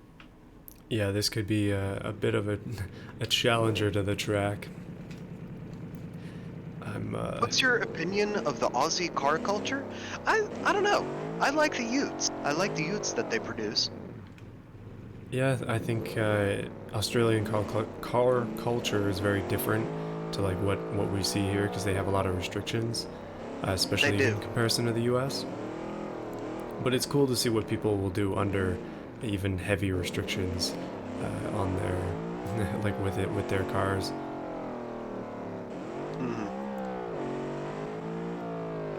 Okay, this one is a little quick. We'll have to see what kind of time it'll put down. Yeah, I can't really say totally what the Aussie car culture is like, because I've never been to Australia. Of the places that I've been to, Australia is not one of them. Yeah, I haven't been there either. I have watched a lot of Mighty Car Mods. I like to watch a lot of like YouTubers who build cars, especially old style Mighty Car Mods. I don't know if any of you are interested in that. I've also met some Australian YouTubers called the Skid Factory, kind of an Right. extension of Mighty Car Mods, and it was cool to meet them and talk to them about cars to see what they're thinking about. But yeah, Hmm. it's just a whole different dynamic there, but it's cool to see. Right. PTB, Aussie car culture in one word, Ute. Yes. That's pretty much the main thing that you think of, because it's like we don't have those here, like in North America that I know of. Maybe Mexico, but not sure. Hmm. What is your guys' thoughts on an 80s Fairlady? I have one and it's great. I have nothing against it. As a matter of fact, I think it's a pretty good car. Yeah, those cars are pretty sweet. I like Was the that JDM. during the Datsun era? Was that when it turned into Nissan? I think that might have been part of the transitional period, but I'm not 100%. Okay, Hmm. so we just have smashed the record once again. That is a 211. As we Oh, get down to that's the wire here, cars are like heating up. Goodness, Doc Physics has set the record. that is quite fast. That is indeed. Oh, it's time, PTB. It's time for La Belge. So, as we have said before, this is by PTB. It is the LeBelge. It is an inline excuse me, inline three. It is 1.2 liters turbocharged, producing 204.8 horsepower with a weight of 835.2 kilograms, giving it a powered weight of 24.521. Yeah, I expect that there will be several people behind us with black lungs after this car, considering it's leaded fuel powered. It also Yes. happens to be quite aggressive towards that, as you can see by the front. Uh, Kiss my lead. But yeah, pretty funny. And This is the this is the main representative who made this for the Leaded Fuel Gang, especially in the Discord. So, let's see what it will do. I would argue the chief of the leaded fuel gang. Uh, oh wow. Yeah. It is very proud about its lead heritage. Let's see. Uh,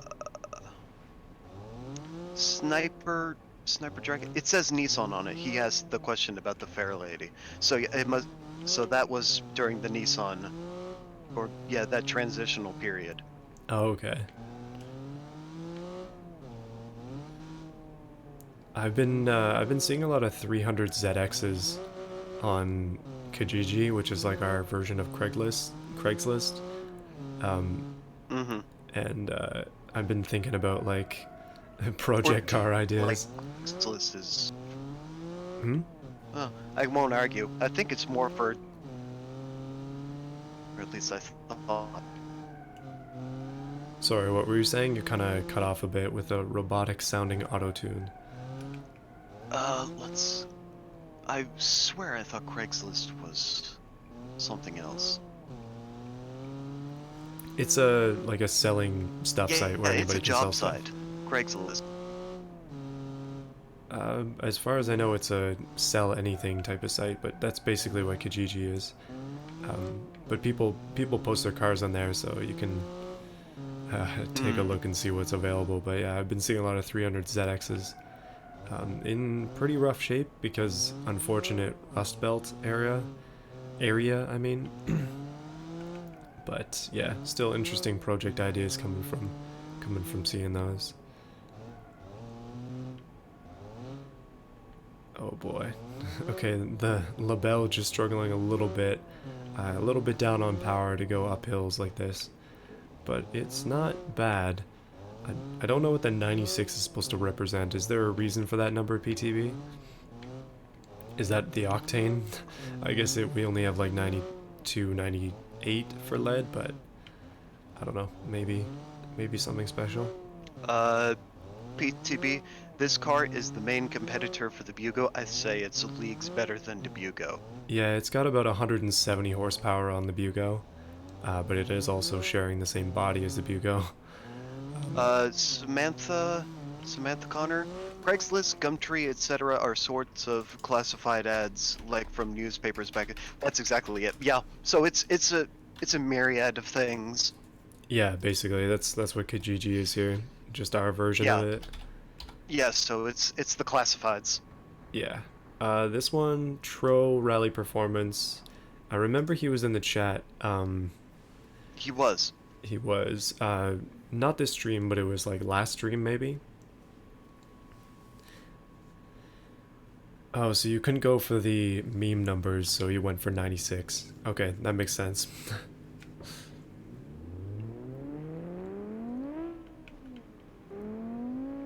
Oh, wow. So I think Tro, one of his cars in the past, has got pretty high in some of the previous competitions, but yeah, this is going to be an interesting one.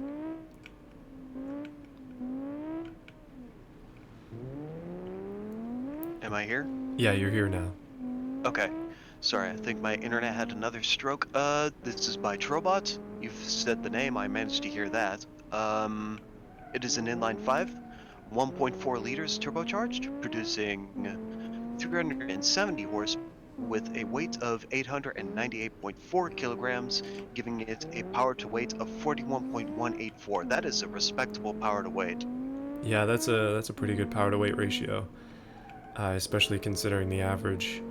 And this one, interestingly, makes use of the old drum brakes on the rear and much better brakes on the front setup, which is not doing too badly. It's definitely not as fast as like the faster cars at the top of the leaderboard, but it still is a quick little car. Hopefully we can get a good time with it here.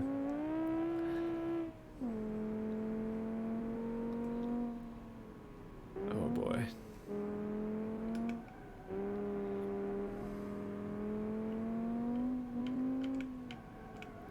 So I'm just kind of I'm trying my best with this one, but definitely could have been a little bit of improvement on one of those corners there. And by the way, one is like every corner at this point, but still.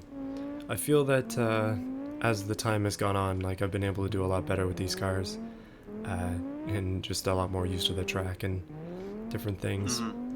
But it's interesting, like when you drive a different car every time, you have to kind of like readjust for every car. I think you could definitely Yeah. get some better times just driving the same car over and over. Yeah, I remember that being particularly jarring when you went to like the forwards and the rear wheel drives. Yeah, it's much harder to switch between different drivetrain types. But yeah, that's a 221 for that car. Not bad. That's not bad at all. Next up is the Pointer RXR3. Another Corvette body style. So this is by Craig 010. It is, as you said, the Pointer RXR3. It is an inline 3, 1.4 liters, once again turbocharged, producing 294.6 horsepower with a weight of 864.3 kilograms, giving it a power to weight of 34.05. So not bad. Yeah, we'll see how it goes. Any more questions pop up in the chat by any chance?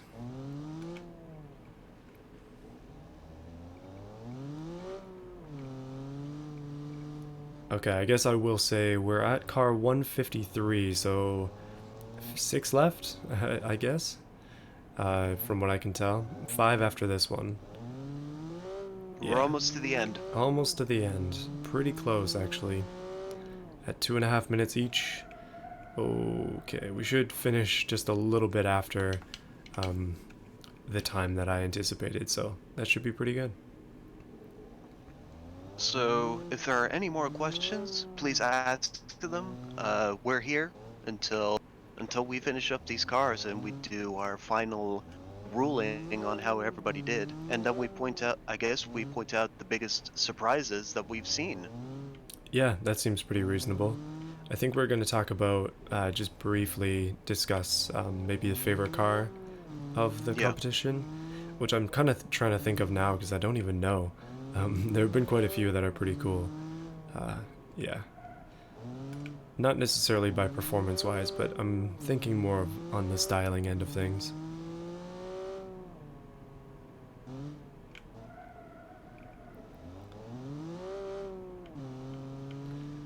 Well, one thing is Coming for certain, from though. We're definitely going to get it done today, which is good. yes, from Samantha Garner. Is this car whisper powered? I did give it a listen, and that's just the turbo, but it's there. Okay, there we go. Hopefully, can actually make it for a full run this time. Oh, that's a little tight on my end. Oh my goodness, that's the biggest error we've seen so far. And the Oh engine boy. broke. Wow, I think yikes. that's the first time that we've had an engine break. Apart from falling off of cliffs or smashing into posts and breaking, that's the first time a main engine has just kind of dropped out of existence. I, Oh, what? Yeah, I just saw it. yeah, I think I hit the Wow. curb going a little bit too fast. Not quite enough Hmm. angle on the entry there.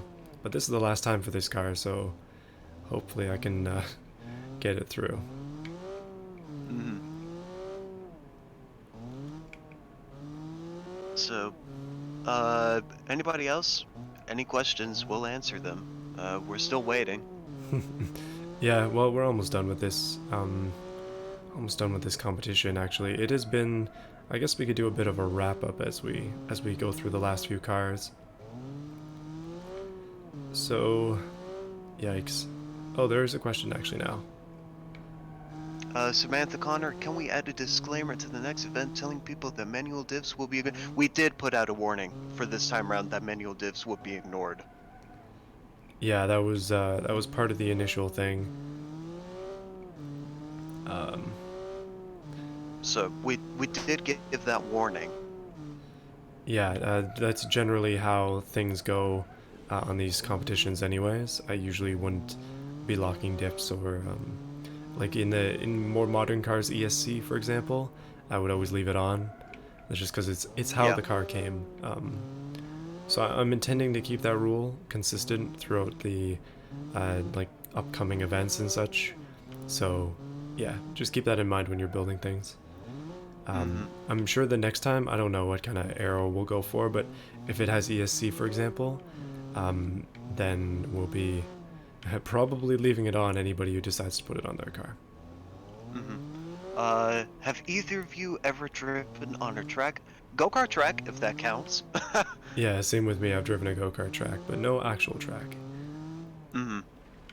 What is your favorite engine type? V8, i4. What is my favorite engine type? I really can't say. I haven't driven enough, and not enough of them are within automation for me to give a final ruling. For me, I like V6 engines probably. I think it's just a good That's a balance reasonable, yeah, that's between a a four reasonable. cylinder and a like a V8, especially because gas is so expensive. Yeah. It's more reasonable to go for a few less cylinders and still have some good power, and not have to Hmm. sacrifice all of it. So up next we have, I believe this name has been spelled wrong as well. We have Derblau. It is the Blue Racing TB370.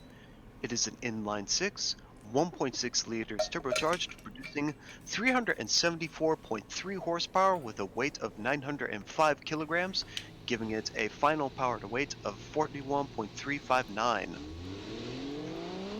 So I see a question in the chat. Did you have fun doing this or not? I'm assuming that's approximately what it says. Uh, yes. Did you have fun during the driving, and was there a car that you did not have fun driving? Not fun driving. I don't remember exactly, but pretty much any car. Oh wow, that has terrible wheel spin issues. I'm not a fan of. But I have had fun driving all of the cars so far. I think, Mhm. like in the future, and I've said this before, it's the format that kind of isn't too good, just because the streams end up going for far too long, like yesterday.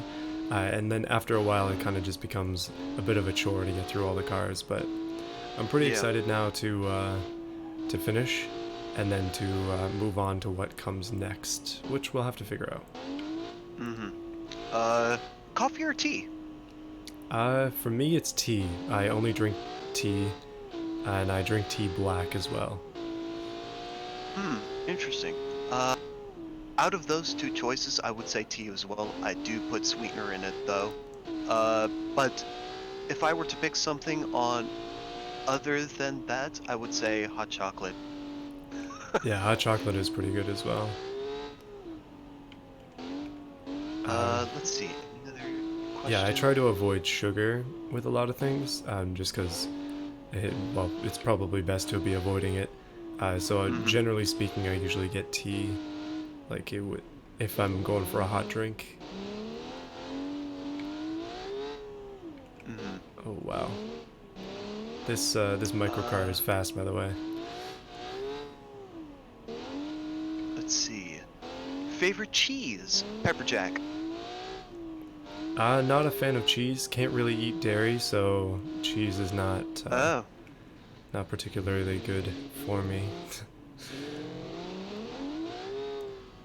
Oh boy. Uh, let's see. And we got another 213. Yikes, that's Ooh! second place. Alright, is that second place? Let me see. What is the time? 369. So, Ah. Where was the last 213? So let me do a quick search of that. Last 213, 942. Yeah, the second place. nice. So, I see PTBS. What could be the future of industrial grade machines? Classic fuels, diesel slash petrol, hydrogen, or electric of CNG. I don't know what CNG is, but I'm assuming just electric drive. I don't know. I think we're probably going to end up going all electric at some point. Just, Or CNG. yeah. Okay, so I think we're probably going to go all electric at some point. I think it's going to take a long time before that actually gets implemented. Mm-hmm. Yeah, we'll have to see how things go, but that seems to be the general trend, at least for now. Right. So this next vehicle is by Donut Snail.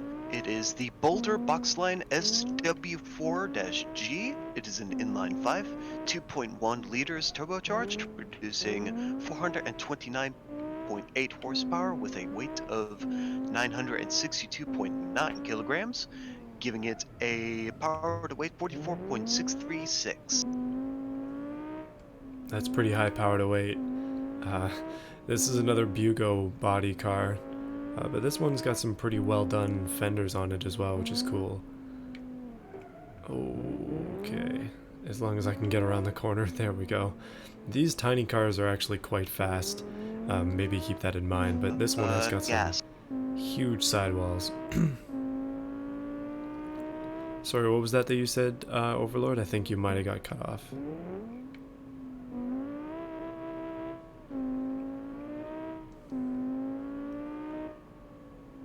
Okay, hold on a minute. Let's try and get a decent time with this car. Maybe we Uh, can... Oh, CNG so is compressed CNG natural means gas. compressed natural gas. Oh, okay, yeah, I saw that. I don't know. I think fossil fuels are going to end up going away at some point. We'll probably end up being all electric. But the thing is, like, we kind of have to have a better electrical power source than coal. I know Yeah. solar's becoming bigger, and like tidal and all that, wind energy still as well. But we still need that base power. Nuclear is not bad, but I don't know. We'll have to see. It's a little bit dangerous. That's the thing, right? People are afraid of nuclear energy because of the disasters in the past, and rightfully so.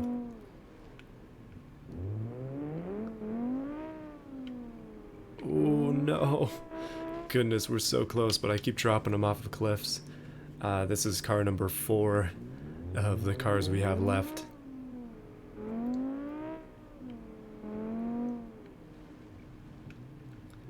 So here's a question for those who are remaining in the chat. Now that we're getting into the topic of like future cars and such, what do you think of autonomous cars? Do you think that's ever going to become a full reality? because I have a bit of a prediction, and just kind of a guess that I was thinking of when talking about autonomous cars.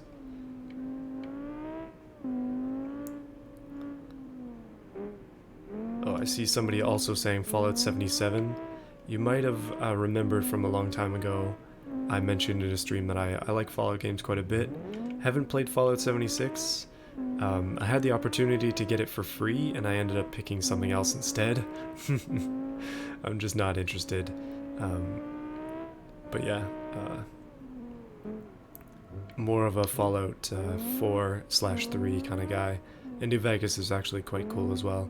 I just don't have enough time into it to make like a hard decision on it. Okay, I think I'm back. Okay. Here's a question: Viper or Corvette? Corvette, hands down. Sorry, Yeah, I'm more of especially a the early Corvette ones. person as well. Vipers are okay, but Corvettes are classic. Mm-hmm.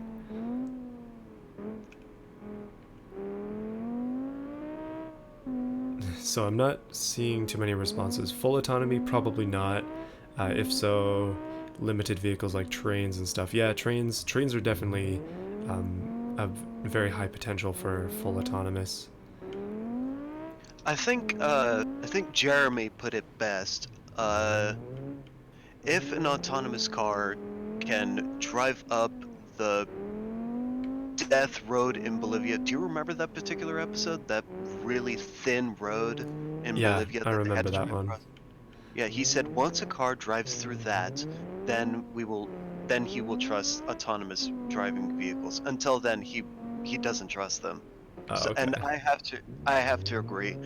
Uh, if you manage to program an autonomous vehicle to deal with that particular hazardous incident, then we will have autonomous cars everywhere. But for now, Yeah, for now, not so much. It's a bit of a yeah, distant future thing. Even with Tesla having stuff like autopilot, I still think it's gonna be a while. yeah. Up next, we have Web Warriors. Entry is the Pleiades Achilles. That's a wonderful name. I could definitely see the Greek inspiration behind that. It is a Boxer 6, 3 liters, producing 322.7 horsepower, with a weight of 961.9 kilograms, giving it a just about average power to weight of 33.548. So I guess just quickly I'll give my idea of what's going to happen for when it comes to autonomous vehicles. I think it's probably going to happen in the city first, like especially the downtown core. Okay, this is a bad thing, but my idea is sort of like, have you ever seen iRobot, where Uh, he's got his like Audi futuristic TT, but mhm. it's everything in the city is moved autonomously, but it still has the option to be driven like manually. I think that's more of a like potential realistic So a option. compromise. Yeah, sort of a somewhat in between because it's going to take a while for it to really be able to navigate the country, I think. But the city, especially where traffic is bad, it's like that's the place it'll be first. At least at least for what I think. Hmm. Uh, PTB, have you played War Thunder and would you consider a game against viewers? I have played War Thunder. It's a fun game, but man, their introduction of the new World War mode was just very shoddy. Just yeah. So when it comes to games against viewers, I have played War Thunder a little bit. I really don't know what I'm doing with that at all. But I have thought about playing games with viewers. I have no idea what to play though. War Thunder, I guess, could be a possible one. Mm-hmm. Oh, there are plenty of options out there, I'd say, Yeah, there especially definitely like are. Forza and stuff like that. Yeah, for sure. Forza's a good option.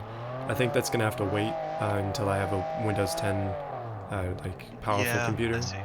I do have a laptop that'll play it, but I don't know, it's not the greatest specs wise, so I wouldn't be able to do much at Yeah, the same time. Could yeah. definitely not stream and play at the same time. Yeah, I know that Fail Race pulls it off quite well.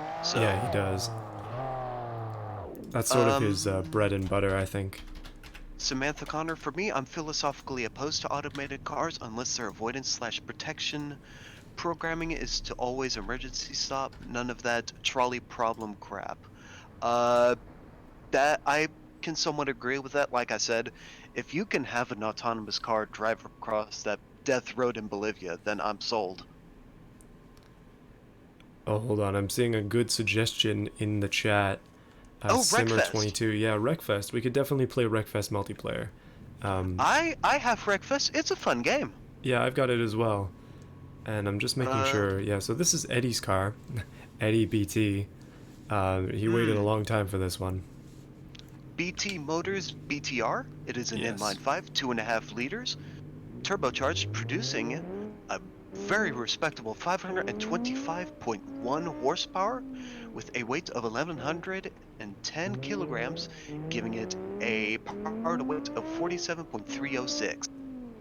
So that's a pretty high power to weight ratio again. And I think there's some more stuff going on in the chat. Things are blowing up. This is the second last car, by the way. So yeah, we're almost done. What Windows are you on? He's on Windows 7. I am on Windows 10. Yeah, I use Windows 7 Professional for my main computer. It was built about 6 years ago. Windows 10 was not even out yet, so it was the best that I could do. So, Burnout Paradise or Motorstorm? I just saw the question pop up. For me, I don't have a PS3, so I do not have access to Motorstorm. So yeah, I have played quite a bit of Burnout Paradise. I played it on the channel even. So yeah, that's an easy win for me. Let's see. I've played neither, so I can't weigh in. Yeah, Burnout Paradise is worth checking out, I think, and same with Motorstorm. But yeah, haven't played enough. I've played it at like friends' houses back in the day, but I've played Burnout Paradise way more. What name suggests I'm quite involved in transportation? Automation is great in closed environments such as factories. Automated metros are always shady, but automated cars, that's population reduction. I can agree a little bit with that statement. That is, yeah, people will very well get run over in these early stages of testing out automated driving cars. That's kind of how it is with all new technologies. It is. I think there's it's you gotta iron out those details. Exactly. There's steps that you have to take. Yeah, it's like with everything, even 3D TVs, which are kind of dead now. Like people have to buy into them, otherwise they would never happen, right? So yeah, exactly. There's always got to be that buy-in period. Yeah. Burnout 3 Takedown or Need for Speed Most Wanted 2005? Yikes, that is actually a hard choice because I like both of those games quite a bit. But I think personally I would probably choose Need for Speed Most Wanted 2005 just because it had more of an influence on me in terms of like wanting to play more racing games. I have it. I got it used a long time ago. And then I played the heck out of it at like the lowest possible graphics settings, but it still lagged on my ancient PC back then. But yeah, it's a good game. I like Burnout 3 as well. I have it for the original Xbox, but yeah, haven't played it for a while. So we are on to the final car. Yes. It is by Ducati. It is the HKI Ascari. It is a V6, 3 liters, producing 277.3 horsepower with a weight of 967.8 kilograms, giving it a power to weight of 28.653. So we're ending on a car that has the mightiest of wings, and I think that's quite fitting for this competition. That is a huge wing. It is absolutely massive, but that downforce is needed because this one's got some wheel spin. I think there are a few more questions still in the chat. Things are getting a bit hectic in the final couple minutes here, but I saw Forza or a Gran Turismo.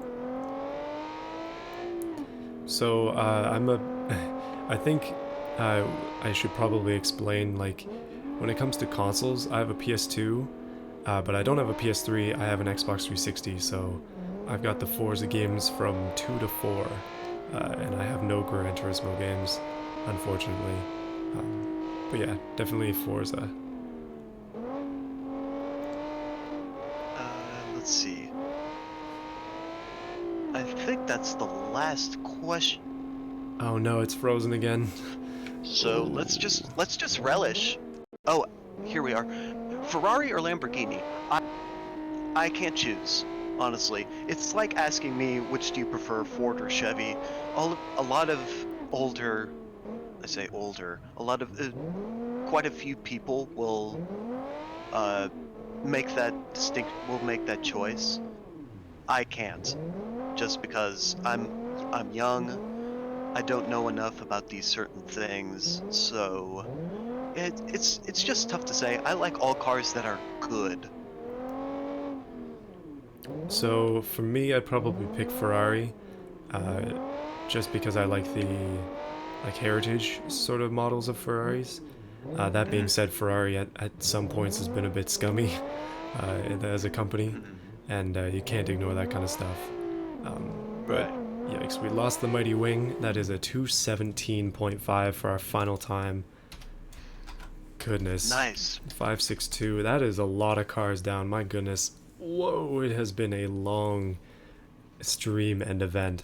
You know what, though? I think I put a little redo next to Kevin's car, and I'm just going to give him one last chance because he was the first car to go. I know it was a really rough lap, but I want to do this car one more time. Okay. So, other So, than that, we will be done, and then we'll talk about some stuff. okay. So, We can keep going with the questions, though. so since we're redoing it, I might as well remind everybody what the stats are. It is called the Audion RS10 Rally. It is by Kevin, and it finished with a 2-minute 52.858. It has a V10, 4.1 liters, producing 491 horsepower with a weight of 1,231 kilograms, giving it an above average power to weight ratio of 39.886. So I just feel like it's like we should probably end where we started, and just give this one a second go, being the first car, and I don't think it got quite a fair shake. So yeah, that's why I'm doing this one again. But it will be the only one that gets done again. Every other time is locked, and yeah. um, Here's Simmer22. Ferrari or Lamborghini? Really? Here's a real question. Celine or Hennessy? You know what? I can't make that choice either. I think again because of the shadiness of Hennessy, probably would go Celine. Mm. Yeah. Some of hmm the cars that Celine has made have been pretty sweet. Again, I don't know enough to make that distinction, but if what you say is true about Hennessy, then be that as it may. Yeah, as far as I know, that that is indeed true. hmm So, Yikes! This one. just because of why they started making cars. That is a good point. I will say the Countach was an amazing car. It looked fantastic. Yeah, the Countach. I guess we were talking about 80s before. Countach kind of defines the 80s style for me. Yeah, Uh, that is a fair one to pick. yeah, it's kind of like the poster of the 80s. And also the Countach lasted a long time in model years as well, like all the way into the 90s, I believe. hmm The car, the car stood the test of time despite being a very odd one. What is the most irrelevant U.S. state?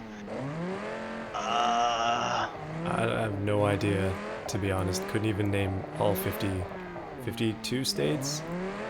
Not even sure. it's only 50 states. Is it? Is Yeah. Hawaii counted within that? Yes. What about like Puerto Rico? Nope. That's just a territory. Okay, so it is just straight 50. Yeah. Okay, could not even name them all, but yeah, this is definitely more of a question for you. Uh,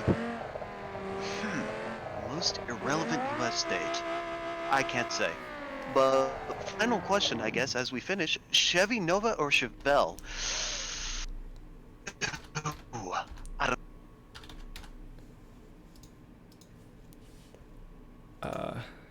I'm gonna make this time orange so it's a little Chevy more Nova or Chevelle? obviously seen.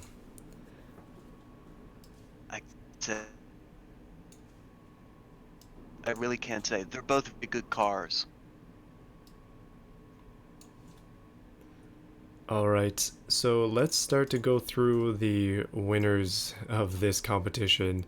Oh, made things a little bit too big there. So our best time goes to, just gonna highlight this one. Just give it a nice yellowish fill. A 213 is definitely not it. It's actually the 211 right here. Whoops, that's not the right orange. That is not the right orange either.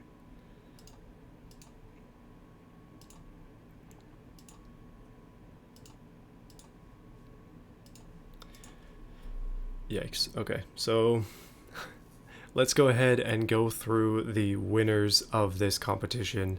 So in first place we have Doc Fitz Voops V8 or Vloops V8 with a 211.9. That was the fastest time, which is pretty crazy. That was a 5-liter naturally aspirated V8 or 4.8 and a half liter. But that's a pretty insane time. Next we It is had the.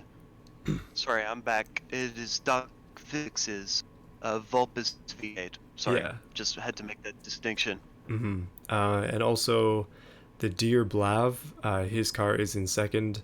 Blue Racing TB370, that is in second. And then third is, goodness, I gotta find the other 213 in here. 213. This one is fourth. Just bold that. It should be the Electi Jaguar. Electi Jaguar. Goodness, these are not well organized. But I remember doing that one today. Yeah, it's by the Groovester. Oh, my eyes are like bleeding out at this point. Okay, I'm just gonna search the page. Jag. There it is. So actually, the Electi Jaguar is indeed in third place. So congratulations to Groovester for that one, with a 213.523. And then fourth is another 213, 213.9. That one goes to Matoki, the Renesis Delta SR3. And then in fifth is a 214.9.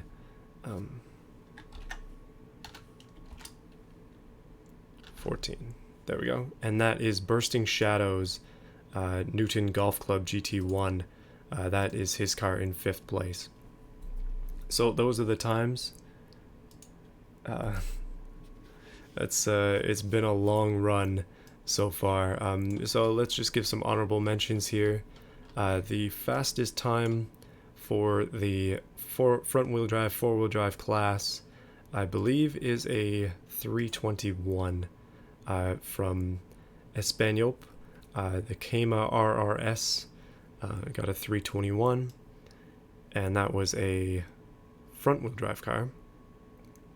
And of the rear-wheel drives, I believe the best time is a 229 by Automotive, the fastest of the rear-wheel drive cars. So that's going to be were you saying the fastest for the forward wheel and the forward?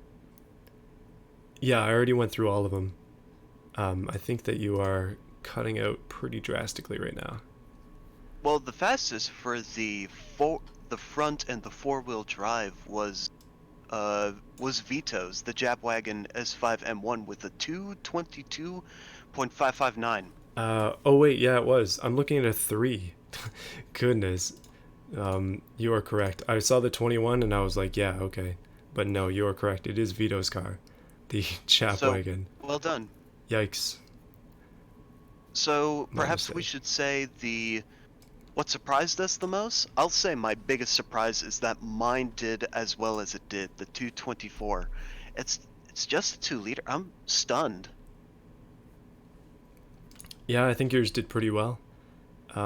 Biggest surprise for me was I didn't think that any V8s would be like doing as well as they did, but it's Mm, clear like the V8 coming in first, high displacement engines I thought wouldn't do well.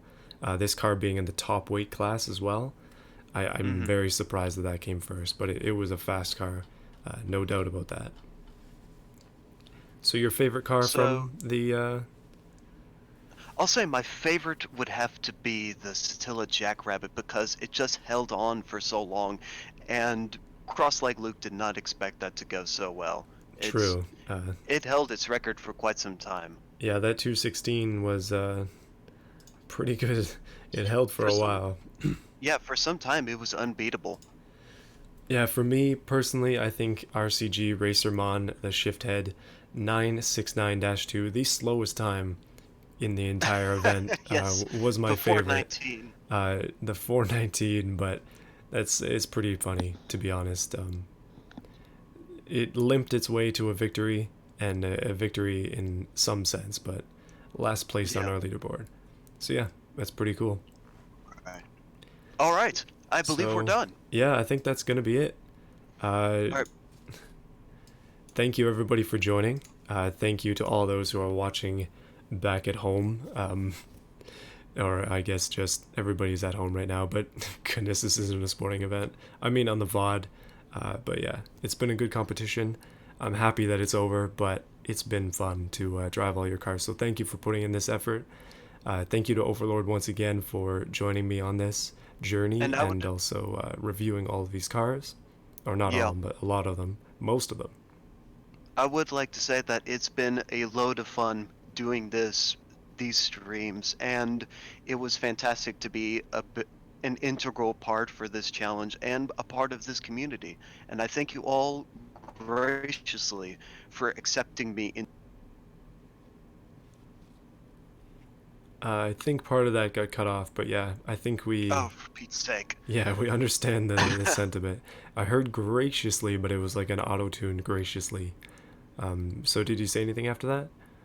uh, I'd just like to thank everybody for graciously accepting me into this community. Yeah, I think that the memes have definitely sprouted from the things that you've been saying, but it's cool to see. It's the community banding together to hmm make a little fun of these It's streams. all fun and games. Yeah, it's good. It's cool to see. So thank you everybody for joining us.